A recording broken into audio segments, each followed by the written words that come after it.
Navi's turn to ban.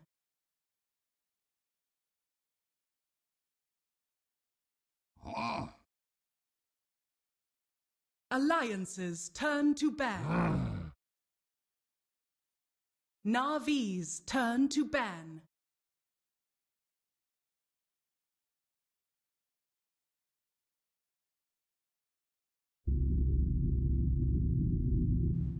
Alliance's turn to pick.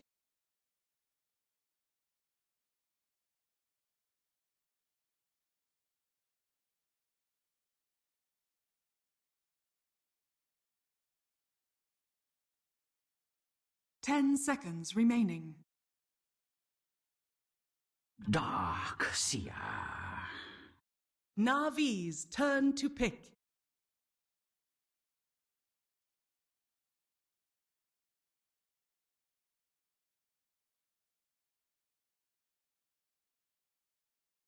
All right, welcome back. Ladies and gentlemen, boys and 10 girls, game number seconds 2 remaining. now, this best of 3, and yeah, pretty boring series so far, so hoping we can make it through I this mean, year. I don't know. it's like a Struggling. few 60-minute games here and there. I mean, whatever. Yeah. Been there, done that. Naga, Resident Sleeper. So boring. Wow, what a game 1. What a game, though! Jesus! That was quite the finish. I mean, to be fair, obviously it had a lot of slow points, but that last fight, I mean, that made up for it plus more. I mean, that was just absolutely chaos. And Oh, it was just insane. 60 minutes of edging for the most part, really. You could say that, but anyways, that's what it is, and the final result, Navi taking it, so up 1-0. So Alliance, they have to have that, what I like to call the short-term memory syndrome of, forget about it. It happened, it's done, this is a completely new game. Let's look to take this one out for us, the third game, but we'll see what happens. I'm Breaking CDK, joined by Tsunami, of course, and we got the draft underway. Darkseer first pick for Alliance, Juggernaut, Monkey King. Reserve time. Yeah, in previous series, I was giving Alliance for a lot of praise for being able to, you know, march to the beat of their own drum and pick heroes that weren't really being picked by other heroes. I mean by other teams that are going for like Skyraths and Ogre Magi's and stuff like that, and heroes that have just kind of fallen out of the meta. But no, this is not looking like a very, you know, Alliance-style draft. It's looking like a meta draft, and I imagine it's because they're not willing to experiment in this, not elimination phase, but still, you would rather be in the winner's bracket for, you know, the grand finals moving forward in the Summit 7 qualifier. Earth Spirit in response for Alliance. Go with that Darkseer. Yeah, this is kind of an interesting start here. I mean, Darkseer hasn't necessarily been heavy priority, I feel like, in a lot of these games I've been casting. Yet in this series, again, being first picked by Navi last game, I want to say, and then Alliance taking it for themselves first pick this time around. So I don't know if it's just a matchup specific thing, or this is them kind of just leaning on Darkseer. I think it's just been something that's coming into vogue recently. Same thing with kind of like Clockwork every once in a while. It's just that you never really see Darkseer banned by any teams because no team is just like, oh god, this guy's going to pick Darkseer, it's going to completely screw up all of our strategies. So you let him through, and then oftentimes he will be picked in like the second phase once you've decided like, okay, well now we know what kind of supports the enemy team are picking to make sure that they don't pick stuff like Coddle. But Navi are somewhat punishing this early Darkseer pick, which isn't, you know, it's not that big of a deal for a Darkseer. It may just mean that Alliance will consider jungling him earlier, because having to deal with mana leak is a big issue for a Darkseer, especially if it's a mana leak combined with a Juggernaut who wants you to stand still. So, yeah, Navi are responding appropriately to such an early Darkseer pick with this Coddle, and it's a hero that isn't seen too often. And it's one that is pretty safe in this draft, as typically the most common counterpick to a Coddle is something like a Night Stalker. But there's no real easy way to fit a Night Stalker into Alliance's draft, so yeah, they're gonna get away with this Coddle pick. And, you know, Darkseer will eventually build Greaves and stuff like that, but his laning phase is gonna suffer. Yeah, nice counter definitely coming out from Navi right there. And, you know, whenever we do see a Coddle, I feel like the idea of him seeing in an aggressive lane is potentially there, but as you're suggesting, perhaps good against the Darkseer, and if anything, wants to use him to babysit the Juggernaut in this case. You expect to be in a safe lane. They are going to be going up against a Dazzle now. That's picked up from Alliance, one of their more go-to heroes. You know, a go-to hero that Alliance really was known for a long time there was Ogre Magi. They've been running a lot of Ogre recently, but I feel like that's kind of died off a little bit. The Magnus being banned, you know, the Ogre are not maybe as strong anymore, so this whole buff strategy, not as relevant Reserved. Yeah, and I mean, this game it won't really find a place yet again. Alliance have kind of picked their offlaner and roamer right off the bat, and same thing with support. And they're holding on to their carry pick, but they're gonna have to pick a carry that can deal with blinding light. And Lifestealer is still in the pool, so I really like this Batrider pick from Na'Vi because it kind of discourages you going for something like a Lifestealer. And Juggernaut's the other hero that kind of has a pretty easy time with blinding light, as you can just hit the Blade Fury and take it off. So whoever Alliance go for either is going to be something like a split pusher that will not really be, paying attention to team fights and blinding light. But the problem is that, Coddle doesn't mind split push. He will take your split push with a smile on his face. So it's definitely a strong draft from Na'Vi that Alliance may be suffering having to keep their core picks this late into the draft. It's going to be interesting to see what they end up with here. Again, who's Loda going to play and who's Limp's going to play is really what it comes down to, you figure. TA still comes to mind.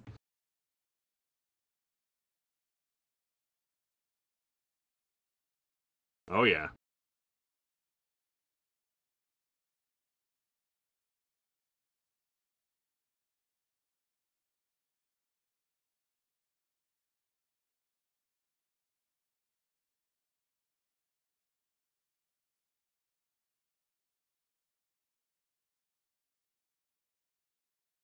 It's game-changing. Phantom Lancer. Oh my Na'Vi's gosh. turn to ban.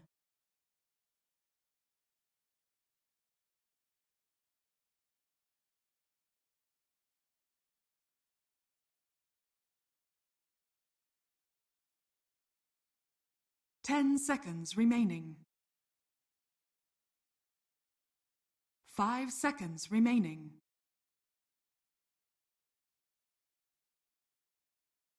Reserve time.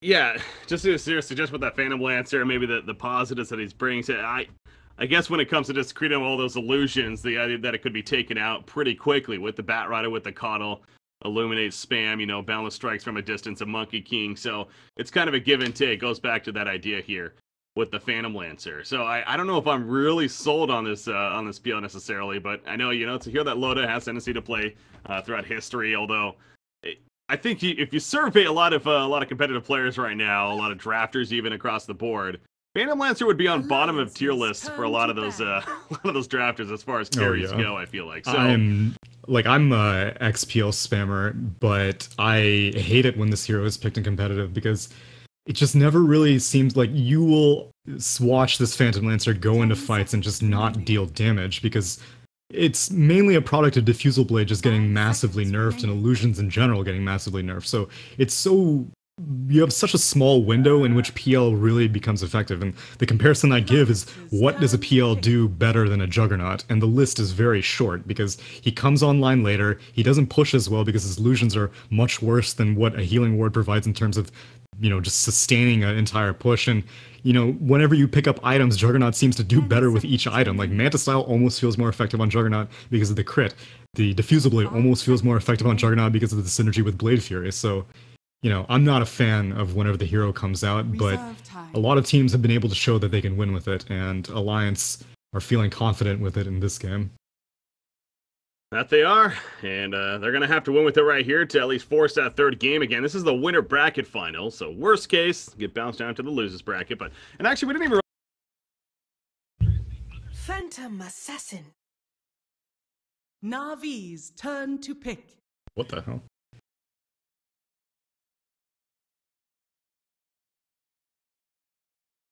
Final pick for Alliance. Okay. I was considering it to be a core option for Alliance before the Keeper of the Light came out because Alliance has had a tendency to run PA.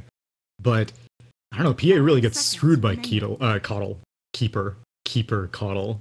Because, yeah, Blinding Light is a massive issue, and Phantom Assassin doesn't really have very much mana, which, granted, mana leak goes based off a percentage, not just like a flat mana leak, but PA needs to move around a lot, and she needs to be able to use Dagger and Phantom Strike. Even though they're pretty cheap spells in terms of their cost, it's still critical to allowing PA to do what she wants. And, I mean, even the presence of, like, a Juggernaut, like, he will very easily build an MKB, or hell, he could even go for a Silver Edge if he wanted to, which I don't think is the plan this game, but yeah, Juggernaut deals with PA very easily, especially with the speed that he farms at, and so I'm surprised that they go for this, especially because neither of these are super strong mid laners. Like, back in the day, Phantom Lancer was considered to be like a counter to like Invoker and some other mid laners, but he's fallen off, and PA has also fallen off. PA used to also be a very prominent mid laner, and it's still seen every once in a while, often with something like an Ogre Magi. And in this game, Earth Spirit is probably going to have to spend a fair amount of time in the mid lane helping Loda. Oh,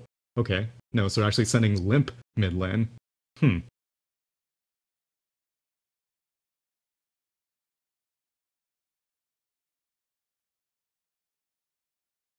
Yeah. And an Aghanim Scepter is going to be so value on Dendy's Tinker this game, so I'm definitely preferring Navi's draft, because Alliance, it's like they have a strategy in mind. Like, I can see what they're going for, but it's a risky strategy at best. This is, again, it's not an elimination game, but this is to knock them down to the loser's bracket right here, unless they win and force a third game, so they're going to be able to do it, but it's definitely setting up to be a tough one, a very tough one. Yeah, that final pick, Tinker, it seems like such a valuable pick. Again, I was looking at some options that were left open at that point. I think Shadow Fiend was still available. I think TA, as we talked about, even, so a little more of the popular ones, but they go the Tinker route, and it makes a lot of sense. Again, the Ags alone is going to do so much value here, as you pointed out. And how just like even beyond the blind, which is, the main thing to focus on considering all these right clickers, but the burst damage itself, like PA is a hero that emphasizes physical survivability with the evasion. She has pretty high armor and pretty high agi gain, but she doesn't deal well with magic damage, and there is a lot of magic damage on Na'Vi. You're going to have March, and PA is going to, like, you can't not fight into March, at least not until you get your BKB, and you're going to have Illuminates coming in, you're going to have to fight into Firefly, and so even like the turn rate is going to be an issue. So PA is going to be needed, she's going to need a lot of protection this game to be able to deal damage. Here we go, Na'Vi. Landing phase setting up right here. General on the Battle Rider course. He's got those boots early on at the top lane. You have, oh, look at that, it's Seneko as a courier. What else is new? Monkey King there. Bounty Room himself, Dendy. Picking it up more than likely. Looks like they are going to have the Coddle at the bottom lane, though. You talked about the possibility. I brought that up even about the aggressive Coddle, aggressive lane. But no, going to protect the Juggernaut with them instead. And pressure the Darkseer there, too. So, Phantom Lancer, he's going to get the early Poor Man Shield. A couple of Tango shared to him to end up in this middle lane, which, yeah, I'd figure this is potentially going to be a difficult time for Phantom Lancer.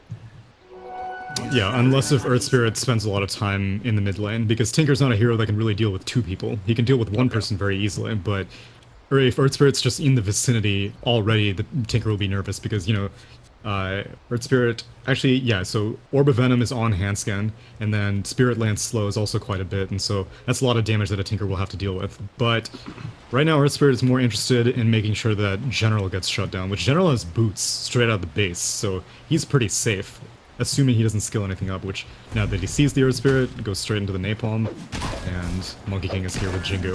Yeah, he's got that Jingu, so somebody is potentially going to be dying right here. It seems like General's the one that's pretty low, but the charge is added up for Monkey King. See how hard he's hitting EG, almost going to be 4 shots, it feels like, at this rate. General's still flying away, though. Did go that sticky napalm, as we saw, though. And so as far as escaping goes, it's not nearly as easy. EGM will finish the job, and that's a first blood in favor of Alliance there, so... Yeah, I said that he's gonna wait on his skill point, and because I was like, oh, okay, well, if he sees Earth Spirit, he'll go for Firefly to be able to stay safe, but no, he actually goes for Napalm, and that was... they thought that they could go aggressive, which, Monkey King is great if you take Jingu at 1 and being able to kill targets, but you're up against a Dazzle. That is a lot of heal, and you're, like, basically 2 melee heroes. Yes, Batrider is ranged, but you have to get into creeps, and you're going to get heal bombed, and now you're going in again on Loda, but... Yeah. It's a little bit too far back. I'm just watching this Tinker, man. He's got the March early on. He's just spamming it into the tower here against Limp. You can tell he's having trouble dealing with that. To say the least, yeah. And it's not going to get easier with levels, because oftentimes, like, in some matchups, you're like, okay, well, the first 4 levels are in the favor of this hero, but then after that, it's in the favor of the other hero. No, Tinker has the advantage pretty much consistently in this lane against a Phantom Lancer, so it's a good idea to go for March, as Rockets will be easily to be disjointed by a Doppelganger, and he's almost definitely going to be leveling up Doppelganger to be able to deal with the blind of Laser, so good idea to go for March early on. And yeah, Darkseer knew that he would have a tough lane, so went straight for the Iron Talon and has just been jungling. And Coddle's okay with that. Even though you haven't been able to like get the lane dominance over a Darkseer, Coddle does a lot if you give him farm, and he's just been content to farm the jungle in the meantime. Yeah, he can do that fine himself, so it's kind of a give and take right there for sure. And you know, this kind of goes back also to, now they've got the first blood with it, so in hindsight it seems like a piece for Alliance, but they're sending the Earth Spirit to the top lane, and he's staying up there now. Limp's playing very aggressive into Dendi here. He's been using the Doppelganger forward to remove that laser, but in the end, he will have to fall back as obviously the March comes out. But the point of getting top lane, by the way, Seneko, he's following, trying to get the kill on EGM first. He won't fall, though. Monkey King dead, gets the kill on to Dazzle, however, does Batrider. As those sticky napalms were adding up, and now they would like to kill Loda as Fiverr joins the party, but he's just low on mana for an Illuminate. He has Firefly. He's waiting on it for some reason. Oh. That seemed very odd choice by General. Yeah, not only waiting for it, but not really reacting to Dazzle porting in, and now he's gonna fall as well as the Coddle, and now Seneco's like, oh! PG! The respect the Dazzle. Nice. Like, yes, this is why they added team chat. Thank you, Loda. Oh Thank you. Like, I love it. That was great from Alliance, sure, but that just felt like Navi throwing themselves at them. Respect the Dazzle, respect the Blightstone that Phantom Assassin has. You can't make those moves against, like, these kinds of heroes. It's tri-lane to begin with, and you don't really have the best aggressive heroes, but they just go in one by one. General opted to not go in on the PA. I think he was expecting PA to blink, so he, like, PA kind of went into the side up area, and then he was like, well, if I walk to her, then she's just gonna blink back to the Spirit. But then just put up Firefly. There were like 6 stacks of napalm on that PA, but yeah, they get punished heavily, and EGM is a happy man right now, because time and time again on this Dazzle, I see him having to skill up Grave extremely early on, but nah. This game, we're about damage, we're not about defense. And he's 4-1-1 because of that, so he's off to a fantastic start, and well, he's got a Medallion of Courage already queued up, ready to be picking up here shortly, so we need some nice amp damage, also some protection if need be. We'll say this, as exciting as it is for Alliance to be about, the cores of Navi are doing great now. Seneko bought Rune. Yeah, he's gonna run right into them. He was trying to maybe sneak in for a bounty rune steal, but instead he's found by Limp as well as Hanskin. And that ends up being an easy kill. Top lane, Viper's gonna be picked up again. Loda and EGM come together to catch him off in the woods, and I don't know if he was just sitting up there Illuminate spamming or what, but they find him and they get the kill as a result. Earth Spirit finds Dendi in the jungle, but I don't think he's gonna. But he has to deal with General. He's gonna roll out. Win, I'm surprised that yeah. Keeper has been spending time up here. Like I was saying, he can farm up the jungle just fine, and it's pretty much like a uninhibited jungle. I mean, Hanskin's in it right now, but there's not very much that an Earth Spirit can do. And instead, Viper's been spending time in the top lane, and this is a top lane that's been winning. It's not like the tri-lane has been kind of beaten down and you can kind of spam out Illuminates and they'll be like, oh god, Coddle, I don't want to fight you. No, they are comfortably dominating the lane, and Keeper of the Light learns his lesson, but now his jungle has kind of been occupied. As on the bot lane, Pycat wants to find a kill, but Surge is up, and you can't really go on any of these people, at least not until Coddle with Mana Leak pops in, which actually is not skilled yet. Yeah. And you got Batrider kind of nearby, but getting to level 4. No lasso by any means, but nice they are going to stun. stop Hanskin with the Boundless Strike, and that was an Omni Slash committed to guarantee kill, so, but it's a nice fighter for Pycat. And he'll enhance his farm as a result of it. So it goes back to the point though made just before, is again, it's pretty consistent for Alliance with 7-2 hero kill lead. The cores of Na'Vi are doing great. Both Dendi and Pycat seem to be getting their farm, and that's what really matters in the end here. For them, of course. Yeah. So Tinker, and again, he's one that takes a little bit to quote-unquote come online. He gets the, Soul Ring, the bots, I think it's kind of earlier build. Right, and then he definitely on pace to make life very unpleasant for this PA and Phantom Lancer, because, I mean, once Dendi gets a Blink Dagger, it's kind of difficult for Alliance to be able to do anything to stop him. Earth Spirit basically needs to be around, or you need to get a really lucky vacuum or something. Otherwise, Dendi's just going to spam out March, and, like, Phantom Assassin can't farm inside of a March, PL can't farm inside of a March, you just have to leave and go somewhere else. Dendi back in the middle lane, does have that Soul Ring with the bottle, of course, and you need to push out with that March of Madness. That's level 3 of it. The level 2 laser picked up. Machines. March of Madness would be pretty sick, though. March of Madness. Yeah, no, you're definitely right. It's like a Mask of Madness that gives you, like a March that gives you lifesteal. Yo, I'd be on board with that. Top lane Viver. Again, he's up here still and spamming out with the Illuminate, but this time he's somewhat hugging his tower, so he's not going too far out. Kind of leeching experience by himself up at the top lane. Instead, Batrider's found himself, I guess, jungling quite a bit. The Shankwell boots picked up. And he's going to also find Hanskin, perhaps. I guess that's another reason why Viver hasn't really been jungling too much, because Batrider is recovering in this lane, because, yeah, he also got very, very downtrodden with how the PA Dazzle lane went, so he's just like, I'm gonna play it safe in my jungle, and so is Seneko. They are all content to be farming down here, and Viver is just insurance to make sure that the top lane doesn't push into the tower, but in the meantime he'll be farming up the secondary jungle, so they're reacting well to how poorly that tri-lane went, because sometimes you have a tendency to just continue throwing bodies in there, but they're showing that they're respecting the Dazzle and PA now. Earth Spirit, Darkseer, they're roaming in. In fact, rolling in is Hanskin right here. The 8-minute bounty Reno's already picked up, though, by General. Now General's going to start applying some sticky napalms. Out comes the rockets, the Primal Spring on both of them. Earth Spirit probably in trouble still, although no Surge to save him. But Pycat, oh, the nice silence at the last second. Port's coming in, and Pycat has to spin out. Here comes PA as well as the Dazzle, though. How much are they going to commit to this? He jumps on a Seneko back here to slow down. But now Pycat jumps back with the Omniscience and bounces over to Dazzle even, as he gets a kill on Earth Spirit. But now Pycat, he committed for this, and he is going to end up dying as a result of it, to the wall, just in case. You want to go the other direction, I guess, but or perhaps support coming in. But yeah, clean up for Alliance, though. They get the kill on a Pycat and 2-for-1 in their favor. Yeah, good reaction by Loda. I'm surprised that Pycat went in for that Omni Slash. I mean, like, he actually was not hoping to bounce to Dazzle. Bouncing to Dazzle was like, oh god, this moved me further than I wanted to go. But even then, he didn't have Blade Fury and he didn't have a TP. So chances of him getting out of that, even after successfully Omni Slashing the Earth Spirit, are pretty slim. Especially once you confirm that Loda's in the vicinity. So yeah, Pycat definitely gets punished. Was a little bit too greedy trying to find an Omni Slash kill, but now he's basically swapping lanes. Roll in on the top lane, Hanskin. Oh, nice play on that pushback. Well, by nice, I mean not so nice, because that actually helps him get turn killed in the end. I mean, they had the right idea, but TP support's coming in, and all of a sudden, that was a lost cause right there. So Coddle of the light even, gets picked off. Juggernaut at least runs away.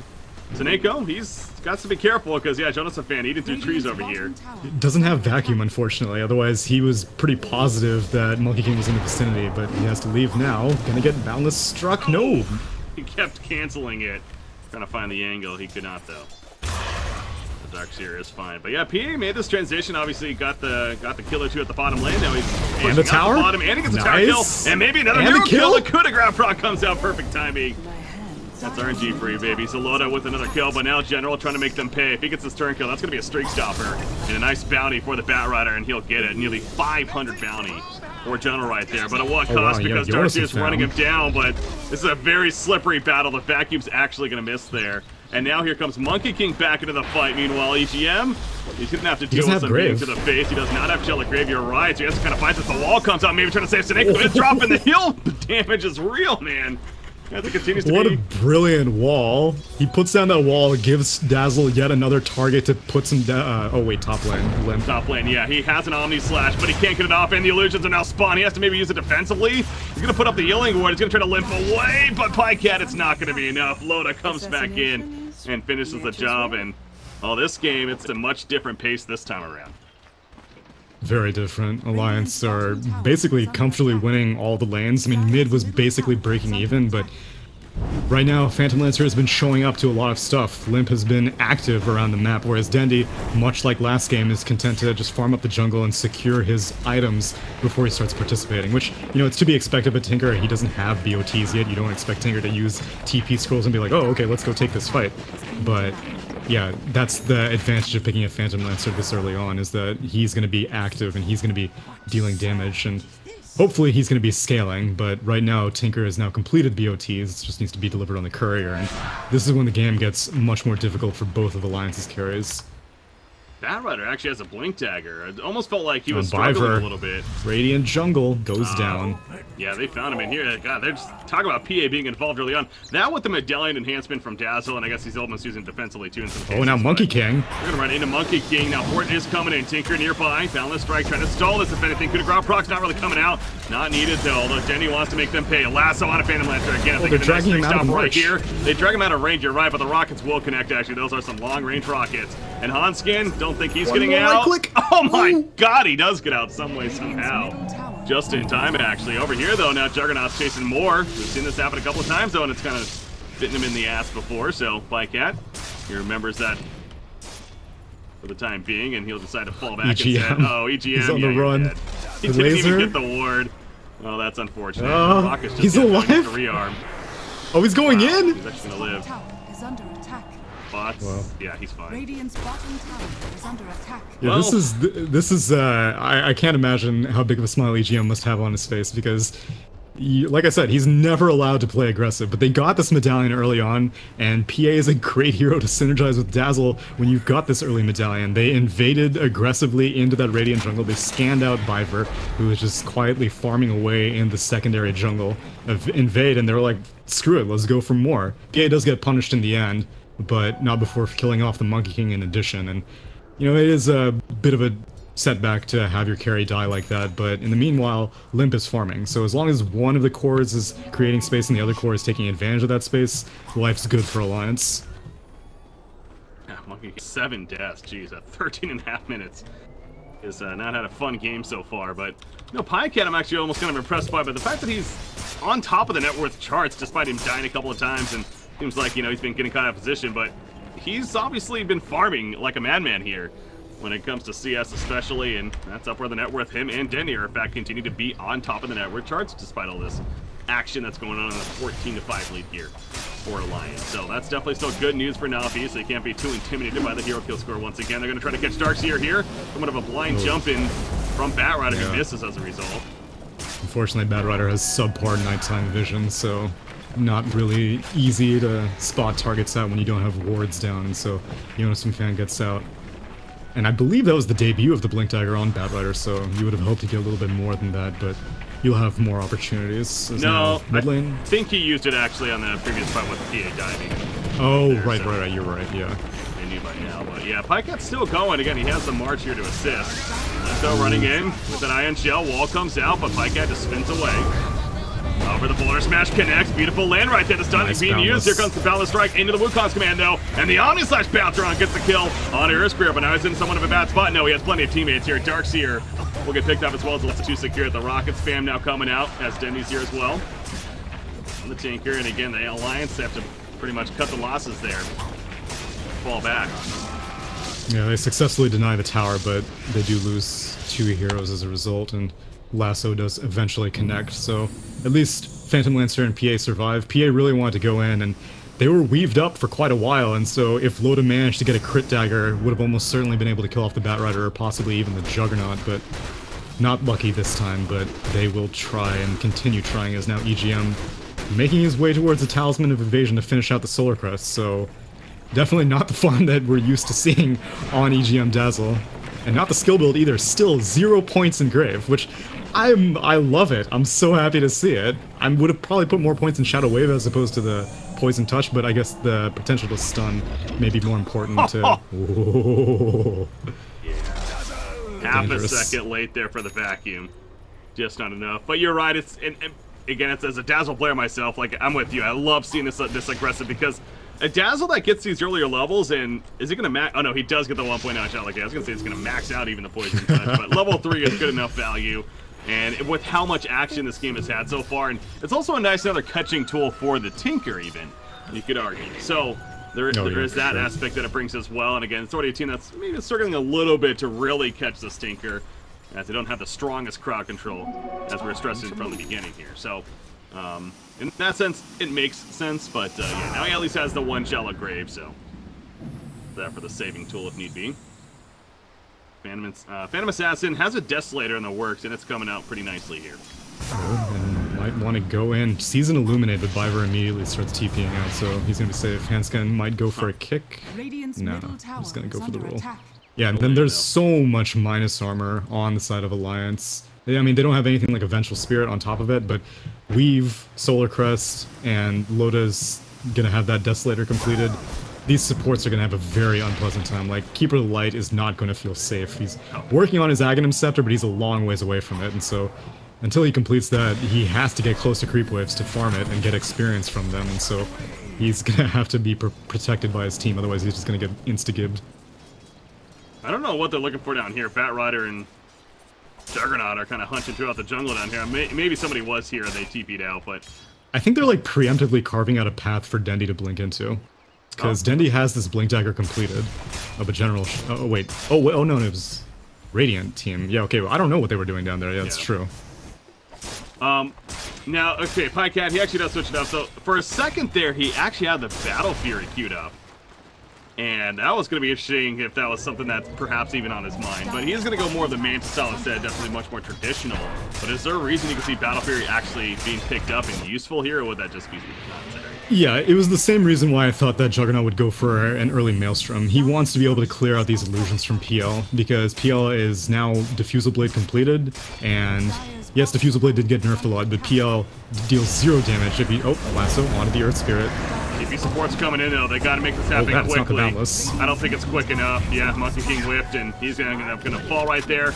General's like, alright, which way do I go now? Over here, Omni Slash is gonna be activated, but that's a shallow Grape Dazzle. This Dazzle, man, has been doing so much work now. He is gonna die, but if he buys the time for a turn kill, it's not gonna happen though. The TP out is enough and gets the well played from his teammate right there.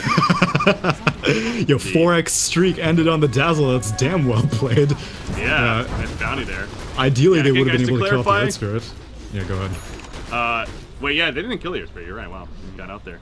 But to clarify again, this is all ally chat, guys. They're not doing that in old chat. I know that was being brought up earlier. Yo, I wish you could all chat well played. No.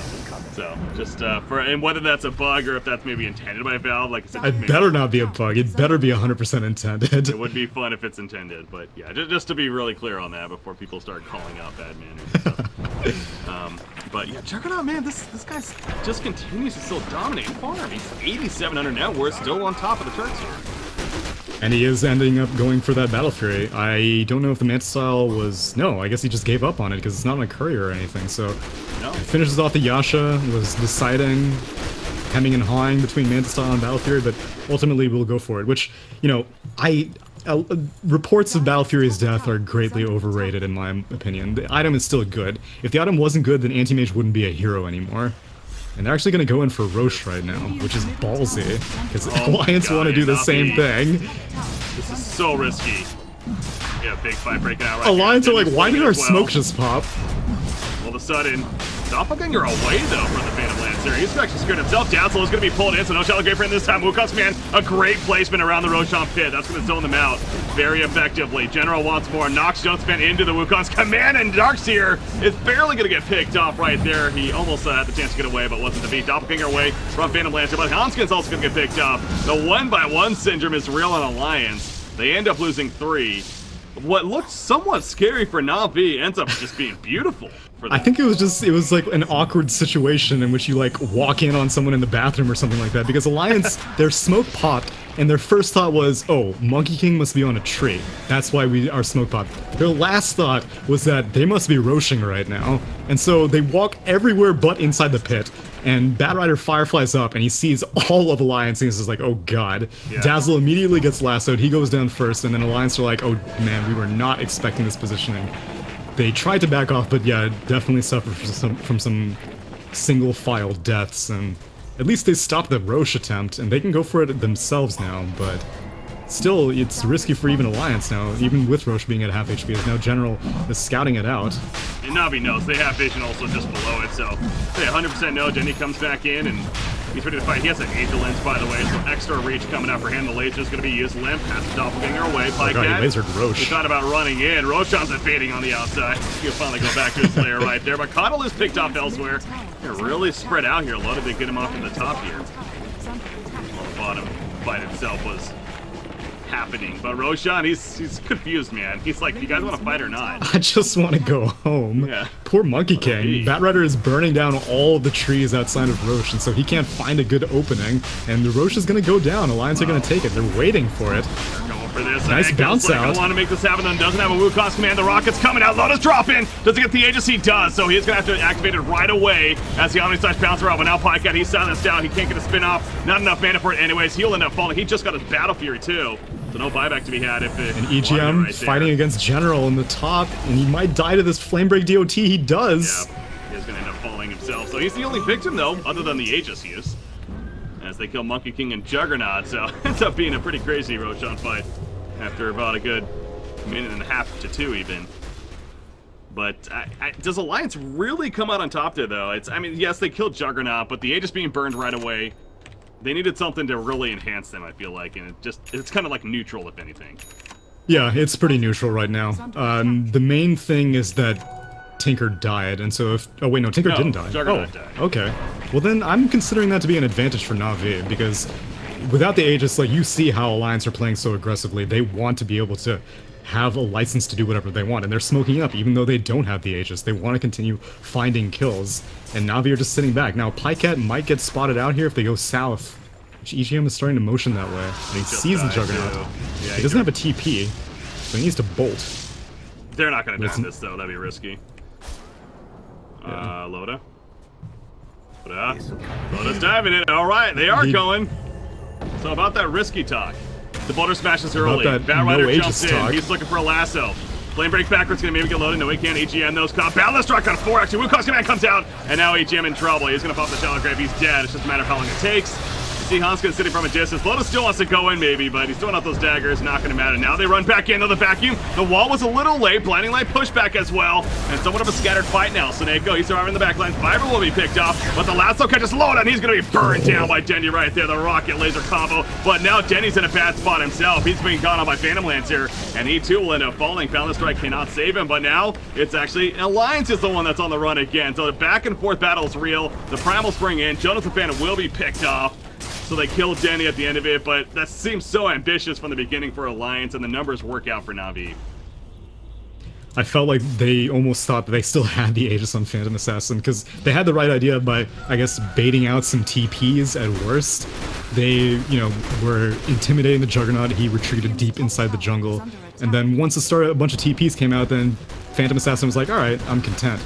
But then they kind of stuck around, and they took the fight, and Monkey King had a great position for a Wukong's command. You know, it's not a basher Wukong's command, he is in fact going for that first item, Solar Crest, which, this game, I can see the value of making PA miss a lot, which, once that Blinding Light came out, it was another big reason why Alliance were starting to lose the fight. Their carries were not right-clicking. Phantom Lancer got leaked, had no mana, had no ability to purge off the Doppelganger, at least he didn't then. He's going to have the Manta Style completed soon, and it's going to be a lot easier afterwards, but yeah, these carries need a right click if you want to continue winning the fight, so you may have the upper hand at first, but once the rest of Na'Vi comes in, they start using their spells, Laser comes out, March comes out, Rockets come out, you're going to start losing the fight, and that's exactly what happened for Alliance. That axe for Tinker, it's coming, and we stress how important that's going to be for him this game, especially with the matchups here, both the PL and the Phantom Assassin especially are going to have to really just deal with it, and by deal with it, it's just going to have to be misses coming out. I hope that the RNG is still favored. Scan, they recalled Pycat up top. Okay, yeah, they want to make a play right here, but maybe fighting off a little bit more than they can shoot. Viber, there's a vacuum in, the wall comes out as well. The Omni-Slash bouncer had a lot of illusions there, though. Now Pycat, he's deciding to fall back. Soneko puts out the Wukong, if anything, try to deter them, but that's not going to happen, so he too will go down, so...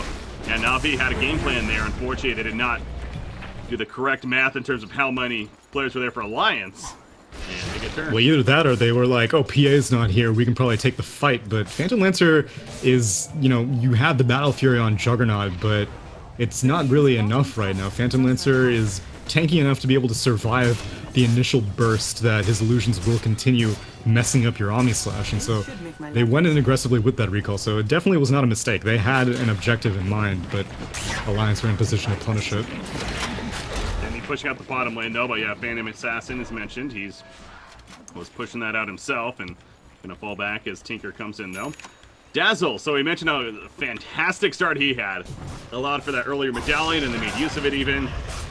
But it's kind of slowed down to say the least. He's, yeah, I've seen that talisman in his inventory for. Yeah. You know, it's important to like have dreams, right? You put the poster of like, you know, a Ferrari on your wall. EGM's looking at that talisman of evasion wistfully.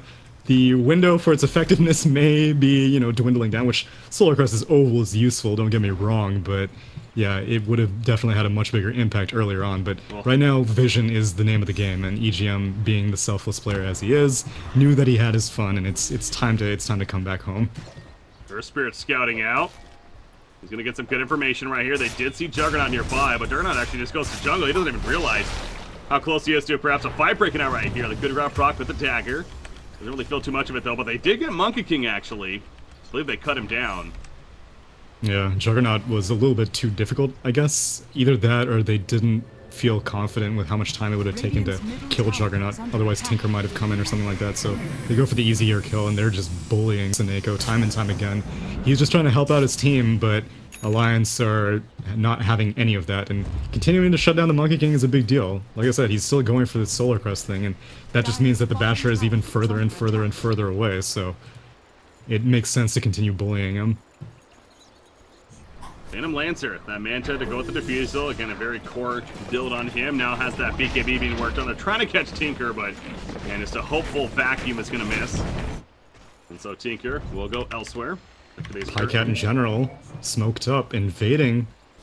But they're just going to find two supports. They're going to get one. Maybe Shallow Grave, he's out of reach. Easy pick right there. Whoa, Wukong's command. Oh, that's because Phantom Lancer actually poured it in over here. Yeah, it did. Now catch him, but Doppelganger will allow him to escape. Alliance is still nearby, though. Thinking about going in. Goes the dagger out, but not going to get the chance to jump, and Na'Vi will now retreat. That'll be the end of that. Or top lane even. Kano continues pushing it out. He is very close to that axe, and again, that is another good item to have if you're Na'Vi right here. So I want to allow him to get that. Same with Tinker, as mentioned before. They're both going to have it at a very similar time at this rate, so a couple of Ags going to be huge for Na'Vi. Next minute or so. And it'll be right around the time that Roche can theoretically respawn, and so while the fight was not too pleasant for Na'Vi the first attempt, it's going to be a lot easier in the second attempt with all these new items, because so far Phantom Lancer is working on a BKB, but he's still kind of a ways away from it, and Phantom Assassin has completed her BKB, so that's a pretty big advantage, but you're going to need more than one core, because Tinker is just going to be on the outskirts of the fight. Lode is going to have a heck of a time trying to track down the Tinker and kill the Tinker. I like Cuddles' quick buy, or is his Q up buy? He's got the gem and then 5 wards ready to go. Oh, he's done his job. Yeah. He got the Aghanim Scepter, you get the gem next, and you know, you don't really need anything else. Yeah, sure, you can get a 4-step if you want. Aether Lens is sometimes comedic for massive range mana leaks, but no, you force this Monkey King to have to be support for too long. It's time to return the favor and let Seneko get some farm for once. Juggernaut MKB. It's queued up, speaking of that. Have that as far as a nice damage enhancement for him. And going that Battle Fury is restressed, and that's good for the illusion clear of the Phantom Lancer specifically. Ooh, did he just finish? No, he almost has his BKB. 3,500 gold saved up. He would like to have that, but the Ags has been picked up on both Tinker and Kato, as we mentioned, and it seems like Na'Vi really wants to make a push with it now, understandably. I figure that this is kind of a high point for them here. It is, but they're not waiting until daytime, and so it's a little bit risky. I mean, yeah, sure, Tinker Ag may be a good enough reason, and seeing as how the tower is pretty low, they're feeling confident. And they want to make sure there are no anti-Tinker wards, I think. Or no, Wyvern doesn't have the gem yet, so not a possibility quite yet. Are there? I'm kind of looking myself, but yeah. There's one on the east side of the map. Yeah. Oh, and it's going to be a late Roche, so that works in Alliance's favor, because Phantom Lancer may be able to complete BKB. Oh, he has completed BKB, okay, so they're going for a smoke right off the bat. Want to check to see if Roche is up. Going to confirm that it's not. Now, if they go high ground, it's a little bit risky, as General's in a great position. Yeah, he sees them. This is going to go as a question. They're kind of retreating, Flame Break goes out, General just kind of trying to buy time, if anything. Oh, that's kind of an awkward spot, though! Very greedy. Oh my gosh. Well, the Boulder Smash actually connects.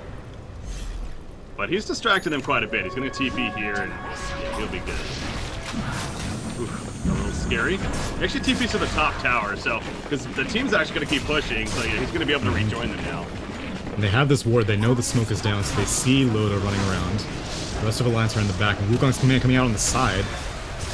They do catch PA in the midst of it. The Omni Size has a very deep one, a lot of creeps, but the Shadow Grave goes up as he gets Lasso back in. Does Phantom Assassin, so he's going to survive for now. Possibly BKB as well. Laser's going out, while Limp runs in the foreground. The Doppelganger activated, and he's chasing after Batrider. Batrider will fall. They do also catch the Monkey King, and now Pycat in the midst of it, but he spins right on top. And with that Battle Fury, the illusions are bye. They're getting taken out quickly, and Tinker from afar just continues to launch the barrage of rockets. So, yeah, we see the power right there of the clear of Juggernaut.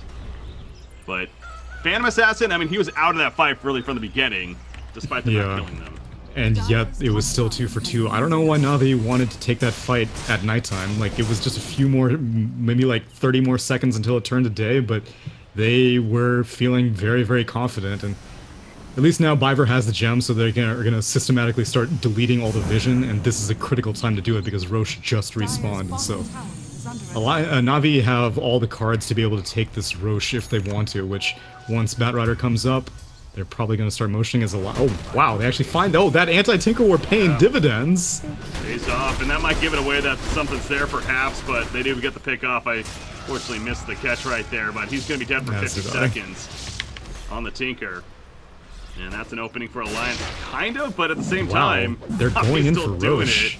And Pycat just straight walks into it. I mean, like, they know that there's very little vision on Alliance, but this is kind of delicate. Yeah. Handskins in the vicinity. Loda. He can't buy back either. He's dead for 30 seconds, and that's for certain. Pycat just gonna spin out though, but now you're gonna. Now they just softened up Roche. That's Dandy exactly can't buy back.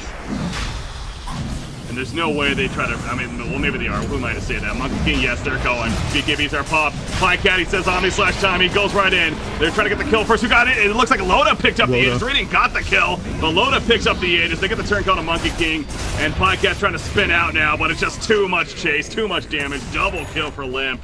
And this time, PA, he'll keep the Aegis.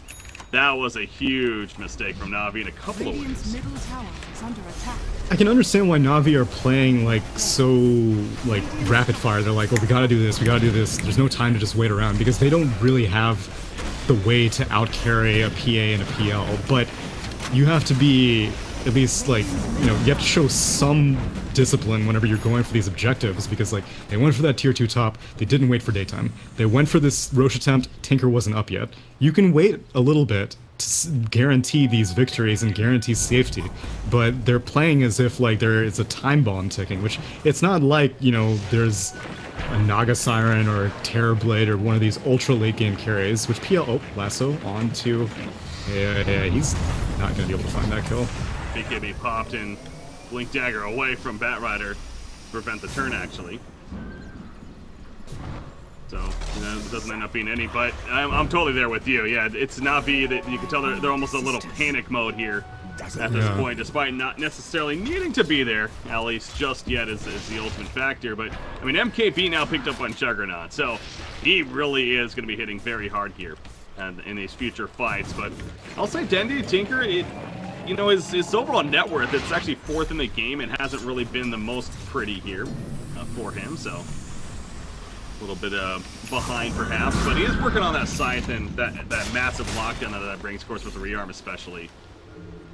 Yeah, but unfortunately these BKBs are like pristine on the side of Alliance. It's no leak going in. Initiation Wukong's command again in return, so here we go. Omni Slash already committed. That was only a creep wave though. That's not the start you're looking for if you're Na'Vi. So now will they try to retreat or will they have to fight? Loda's all alone, kind of. He's dealing with himself. Yeah, the kind of big split fights by the cores right here. Actually ports out on the Juggernaut, and it looks like Tinker will make his way out as well. So Coddle ends up being the only one to die there. And considering how that started, I think that you're overall okay with that. I don't understand why Na'Vi are taking these fights. Like, they have an Aegis on the Phantom Assassin. You have quite possibly some of the best high ground defense in the game with Na'Vi's draft. You have March, you have Aghanim's Coddle, you have Balance Strike, you have Firefly.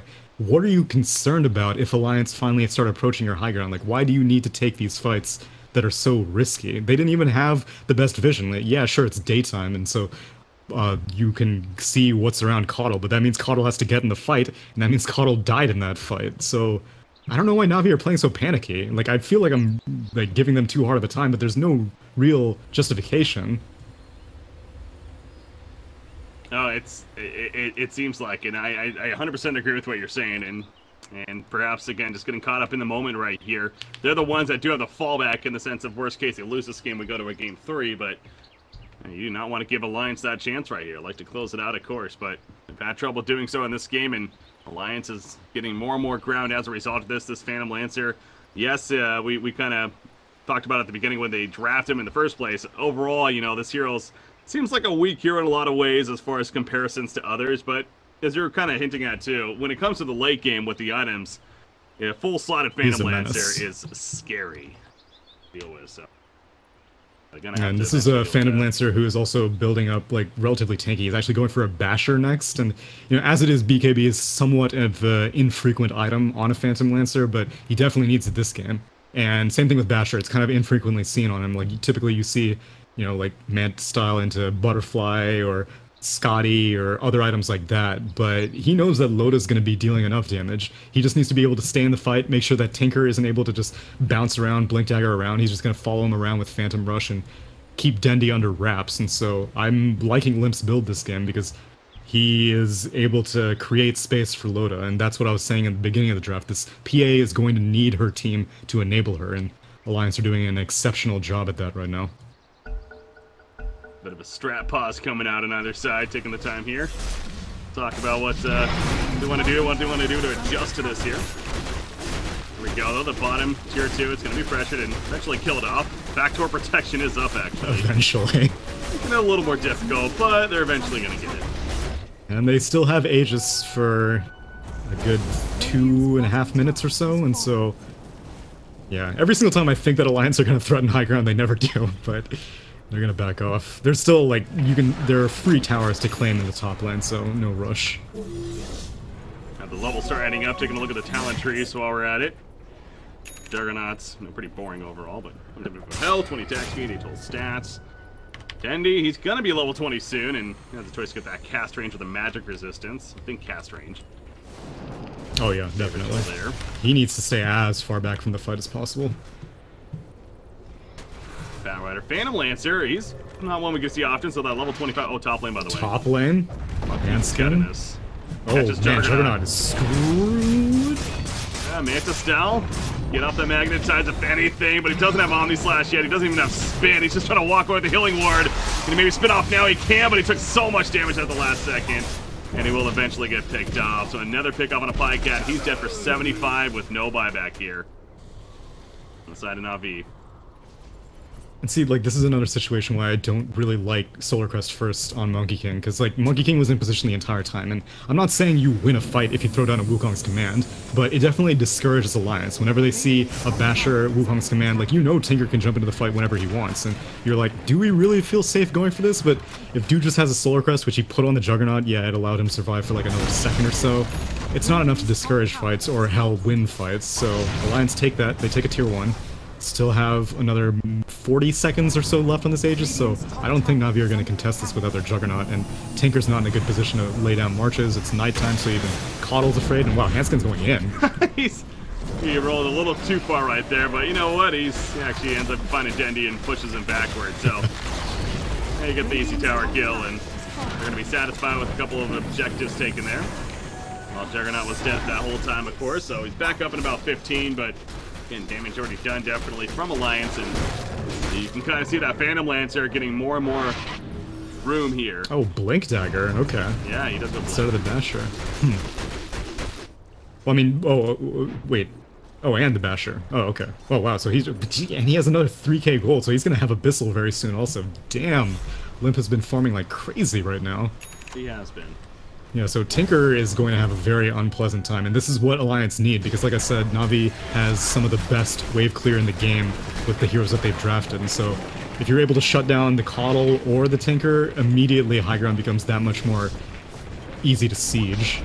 Oh, they get the vacuum! Yeah, he finds an echo. Where's the follow-up? Follow-up's not really nearby. He's gonna try to go for a quick kick him. TP, that is, but they... No, not him! The Rock! You need the Rock! And well played to his teammates there. Viver's like, good job, team. I love it. Yeah. I think the problem was that Hanskin was going for the roll, and if he lays down a rock, then the roll will consume the rock. And so it's kind of difficult. Like, what he needed to do is he needed to roll in one direction and then kick in a different direction. But, yeah, wasn't able to get the angle, unfortunately, and Monkey King gets away. Good escape, at least, for him, but a little bit of a slight misplay there from Oscar. Tinker, though, that scythe you mentioned, it's not going to, you know, be the end-all item by any means, but it's still a useful item to have on Tinker. That Navi will appreciate. I mean, seeing as how Loda's been having to spend a lot of BKB charges, and now, oh man, they find Monkey King again! He's on the run! Oh, the wall just out of range, oh, so awkward. And now he has support coming in, you've got to be careful by going so far, never mind. 1-1. Gets deleted. 4-1. Well, top lane's getting pushed though. Fast! Pyke's about to take this tier 3. Yeah, no fortification. They get tier 3. TP's cancelled. Who canceled Stopper? that? No, maybe not. He gets out, and Fat Rider? Okay, well, maybe I'll stopper for him. Yes, that does kill him, but you know what? Getting a tier 3, and now that opens up the shrines, and objective for Navi being done. Bottom lane, though, Dendy is caught here by Hanskin, but again, where's the support? He's going to be able to TP out before Dazzle can get there, but it's only Dazzle, so... Yeah, kind of awkward for them right there. They're still here, and Viver knows, oh, it's daytime. He sees Hanskin, he leaks, and Pike gets recalled in. Omni Slash onto 2. Jeez, that was beautiful. Now the Shallow Grave again, saving him for now, but that's going to be the end of him too. Yeah, nice recall right there. I was going to wonder if they had the damage, but they certainly did. I don't know why Earth Spirit and Dazzle were hanging around there. They knew it was daytime. Even if you don't really know where the Coddle is, that's like you just went on Tinker, there's no way that Navi's going to be like, oh, okay, well, I'm sure they'll not be in our jungle anymore. And I mean, it is technically just 2 supports, but Dazzle dropped a gem. And so now Viver is the owner of 2 gems. Youngson Finn going in on Dendy, gets the vacuum. Gets support nearby. The blinding light's not enough. 1900 crit overkill there for Loda. BKB committed, but you know it's already down to 5 seconds. Might as well guarantee that kill. He would have a, or he does have a buyback for so. Dendy. He might have to spend it as well. Radiant's middle tower is under BKB is down for Loda. About tier 3. Huh. Oh, they want to. Yeah, is he gonna buy back? No. Lasso in. Brings in Phantom Lancer, but no buyback still. Limp will just kind of walk away. Well, I guess they're happy that they stopped tier 3 at least. Yeah, that's the main thing. They didn't really need to get that kill. The Limp getting that lasso was actually critical. Otherwise, they would have not really been able to do very much. And PA is the one with the Lincolns, and so that is definitely discouraging the Bat Rider from going on her, but Phantom Lancer doesn't really have anything to protect. And speaking of protection, I feel like Dendy might need to consider a Ghost Scepter very soon, because, yeah, Phantom Lancer does have a Diffusal Blade, but it's only 1 charge left, and he doesn't have a 2nd charge in his backpack, and Ghost Scepter will save him against PA guaranteed. And that's, like, these daggers are coming from downtown. I don't know if Loda will go for the double dagger talent, probably not, but still, Dendy needs to be concerned about all these right-click heroes. Yeah, actually, back to talent traits, you see right there, Phantom Lancer. He got his level 25, and it is the 20 strength. Yeah. The Phantom Rush range. Just so bulky for him and his illusions now. He's massive. 8,000 life. We have oh, wow, they're invading. Wukon's command, they are invading indeed. There is no trying to be used for Earth Spirit. He is held down with the lasso. The Steve is popping in the background, but the Shallow Grave will save the Earth Spirit for now. Limp, he is dropping low himself, but they get the stun on the Monkey King with some bash proc zone in there. However, Doppelganger over the ledge from Limp. He just wants to live, damn it. Loda, it's not going to live, though, as the Rocket will snipe him out. A 3-for-1 turn. Not really a turn, initiation more so from Navi. Roshan not up just yet. He's up in 9 seconds, though. If they want to stick around for that, they're going to get the shrine, and this is going to, yeah, they should be able to do Roshan again if they see it. Yeah, Monkey King's standing sentinel. He just jumps off as it comes out.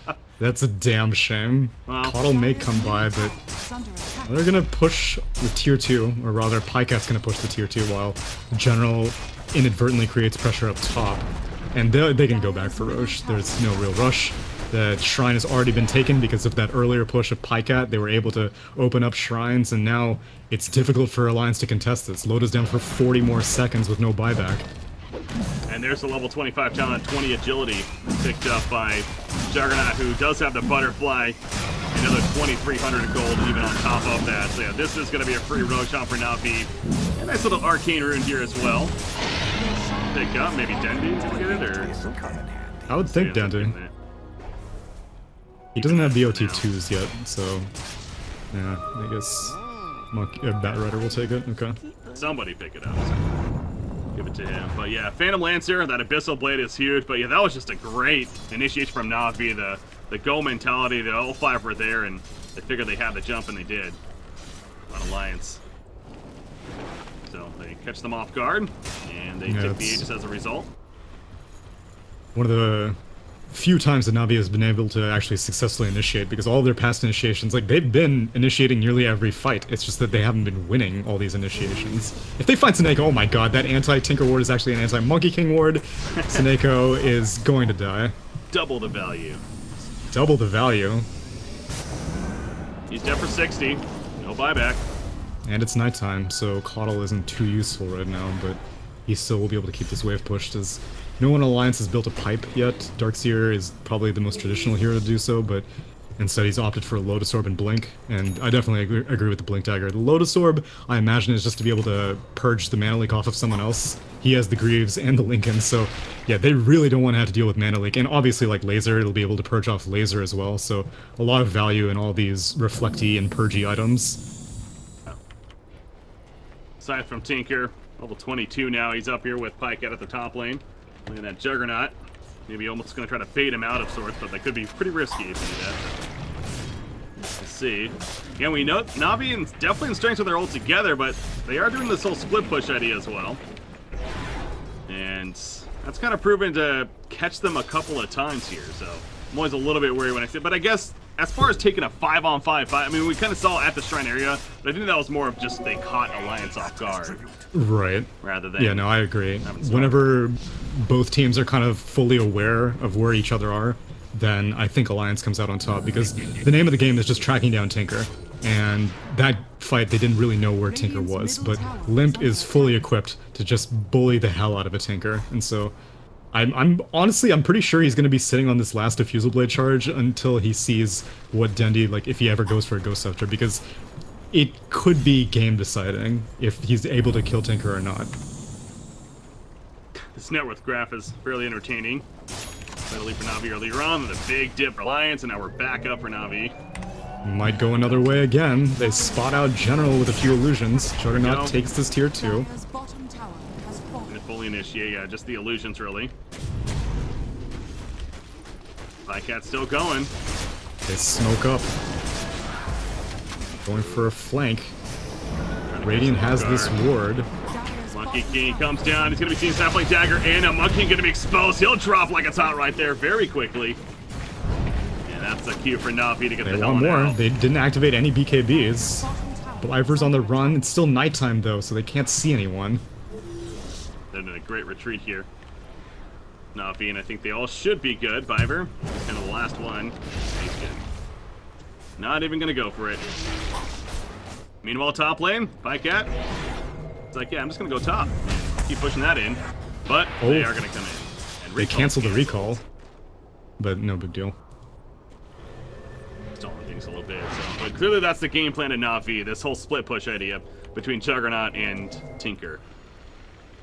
Similar to what Alliance was doing last game with a very slow, methodical game of slowly pushing in the base, and then we have that epic clash at the end, and then a favorite Na'Vi. So, you know, that's where I'm kind of fearing for Na'Vi. That's setting up for a similar thing, where this is working for now, and it's understandable why they're doing it, but look at that big fight's coming, man. Oh, it's coming. It's daytime now, though, and so Na'Vi are going to start removing all the vision that Dire have established on their side of the map, so one ward goes down and Biver will continue his duties, and that makes Alliance very nervous, because they are going to have to sit in this base, and they don't have the best wave clear. Like, I've been praising Na'Vi for what spells they have, but Alliance don't really have very much. They have... like, there's really nothing to easily get rid of. Like, you can draw aggro with Spirit Lance, but you're not going to be able to kill the creep wave, because Limp didn't go for anything like an Aghanim Scepter on the Phantom Lancer, so yeah, this creep wave is going to survive, these illusions of Juggernaut are going to survive. The tier 3 tower is getting very low. Lincoln's is applied to Phantom Assassin. Double Lincoln's going on. Yeah, it's Darkseer's Lincoln's on top of her. General was looking for a target, but couldn't really find it. Instead of just push it out, the Aegis has been reclaimed, though. And you see Alliance almost pushing out from there, being like, all right, now's our chance, but... Nope. I mean, it worked for them previously, but yeah, not this time. Dead, Navi falls back, and back to pushing out other lanes, farming resources. You have Tinker, who's still not level 25, but almost there now. He's hit the 24 mark at least. I want to see again. Let's play the game there of one of the lifesteal or the 100 laser damage. With the Aghanim Scepter, oh well. Yeah, Alliance are really looking for something. They hit Seneko inadvertently, but they don't do anything about it. They were kind of break it! Him down. That's the dead monkey. But guess what's I feel happening? so bad for Seneko. Yeah, it's getting pushed. It's getting pushed hard. TP coming in by Phantom Lancer, and that's enough to discourage Pycat. Oh, still more? General's in the area. He gets out too. So yeah, back Limp to Tinker, almost though. wishing that he had that Phantom Rush range. Yeah, it's Tinker. Go on. Well, we like the 100 range damage, or the 100 laser damage, that is. Correct. For the axe value. Yeah, especially because the BKBs are whittling down. God, okay, now Hanskin getting leaked all over the place by Biver. Backing right on top of him, though. Cottle Limp has that blinks Ghost in. Scepter up. Wants to go in. Spear lands forward. He's jumping in for sure, and he drops Cottle pretty quickly, so I had the right idea. And Gem's on the deck. EGM will claim the prize, and now they're going to back out. Oh, now Limp finds General. That Spear Lance catches him. The Abyssal Blade stun. Doppelganger spawning more. Clearing those trees out as well by General. Nice staff forward. Trying to keep himself alive as long as possible, because the top lane, they're still pushing this, remember. Lasso onto him. Again, he's just trying to stay alive as long as possible. He'll finally go down, but look what's happened top. They're going to use Fortification. Can they at least kill the range racks? The Illusions can. Oh man, Loda in these marches. Oh, he's going back in. The Omni Slash bounces between the Illusions and Phantom Lancer himself, but it bounces more to the Illusions. And that's a power up Phantom Lancer right there. Tinker's dead that quickly. GG, well played RNG right there. Abyssal in 1 second. There's the pull in with the wall as well. You see the damage from Loda as soon as he gets an auto attack in. And Limp will actually get credit for it. So Juggernaut gets picked off. So they get the range tracks. But and now Cottle to follow. Possibly, he's on the run. He has all the vision, whereas Limp is kind of guessing here. But he guesses correctly. And he finds the Phantom... I mean, Ghost Scepter. Can he purge it? He can purge it. But he's not going to. He doesn't care. Yeah, TP's down. Wow. Navi just got dismantled one by one. They should have really just let that Juggernaut die. Or rather, let the Tinker die. Juggernaut was on the run. But they came in and they lost the Bad Rider. They lost the Keeper. They're trying to out-alliance with these rat tactics, but these are the kings. They know all the ins and outs of these tactics. They lose the range racks, but that's a minor setback at best. Play against it, and they're doing so well right here, so Navi. Will they have to use a buyback is the question. Alliance at least wants to force something out. Yep. Right, there we go. Tinker will try to bring that It counter might be push. enough. I think that would be enough. I don't think Juggernaut's going to have to buy back. Yeah, Cottle just res, so this should be enough counter push here. Yes, It is nighttime, though. Nighttime for a good 3 minutes, so it's a good window for Alliance. That Illuminate coming out, though. Rockets constantly used. Too many Lincolns. Even. And the Lincolns, though, causing issue and eventually will fall back, so that at least they get the tier 3 themselves now, and that will open up the shrines, too. Alliance is trying to take out. Juggernaut was coming up in 10 seconds. They spent BKB, they spent a bunch of Lincolns, their cooldowns were whittling down, so good time to exit. And Roche could potentially be up. It's not up, it's going to be a late Roche, but you don't want to have to lose a fight right before Roche comes up. And neither team really has the best vision around it right now. And looks like Hanskin, no, does not have any wards. So they need to start getting vision around the pit, because the next big clash is definitely going to be deciding who takes this Roche. Well, you see Pycat clicking the time right there, and I think that has to do with, you know, he could be up as you're getting at. So they're going to check right here, but as we see, it's not going to be up for a good minute 20 now. Except Earth Spirit didn't confirm it. I'm surprised that Hanskin didn't at least walk into the pit. Because, like, I mean, yes, it's not up. They're getting... Oh, man. He's actually going to randomly find Dendi here. And they're BOTing onto him. Poured in. No. so close. They had the right idea, but they could not And now catch him. PL's away from the fight. They're all bringing everyone up top, and Monkey King spots out the Dazzle. Kill him, please. Oh my god, the shallow grave. I was going to say he did not want to Omni Slash for that, and he chose not to, which is understandable, but that sucks. If you're Navi, you thought you had at least had a free kill there. Navi still have the upper hand right now. They're inside the pit. They haven't had to spend any cooldowns. General actually wants to go find a pick because they placed this aggressive ward. And so, yeah, Alliance had a window in which they could have started placing some vision, but EGM went elsewhere. Only Handskin went north, and Loda's on fire. Are we really at that stage of the game? Dude, this is totally El Clasico. Shout out to Darkseer Games. That fight's coming in. We're going to see massive buybacks, and it's going to end shortly after that. So it's a matter of who's going to win that fight. I'm seeing a bunch of be the telling. Navi TP icons on the center of the map. Are you seeing this?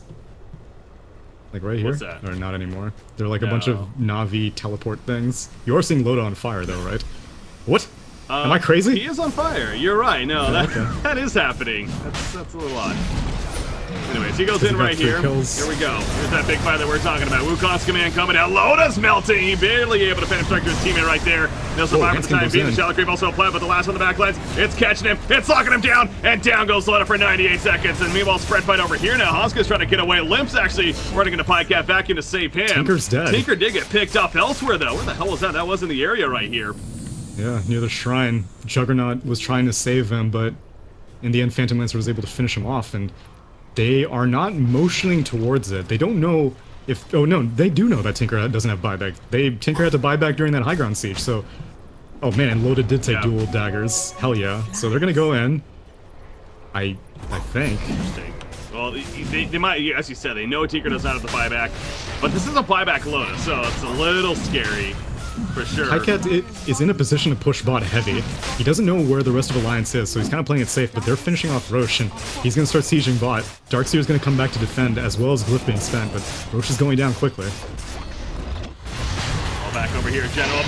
Stealer tries to go to the time. He takes the Aegis right there. The Abyssal Blade's done immediately, but he gets out with a force staff. What a steal right there. They get the kill on a Biver, but mission accomplished absolutely for Nafi. And that split push, he does not get any of the racks, but Pycat still hanging around the middle lane.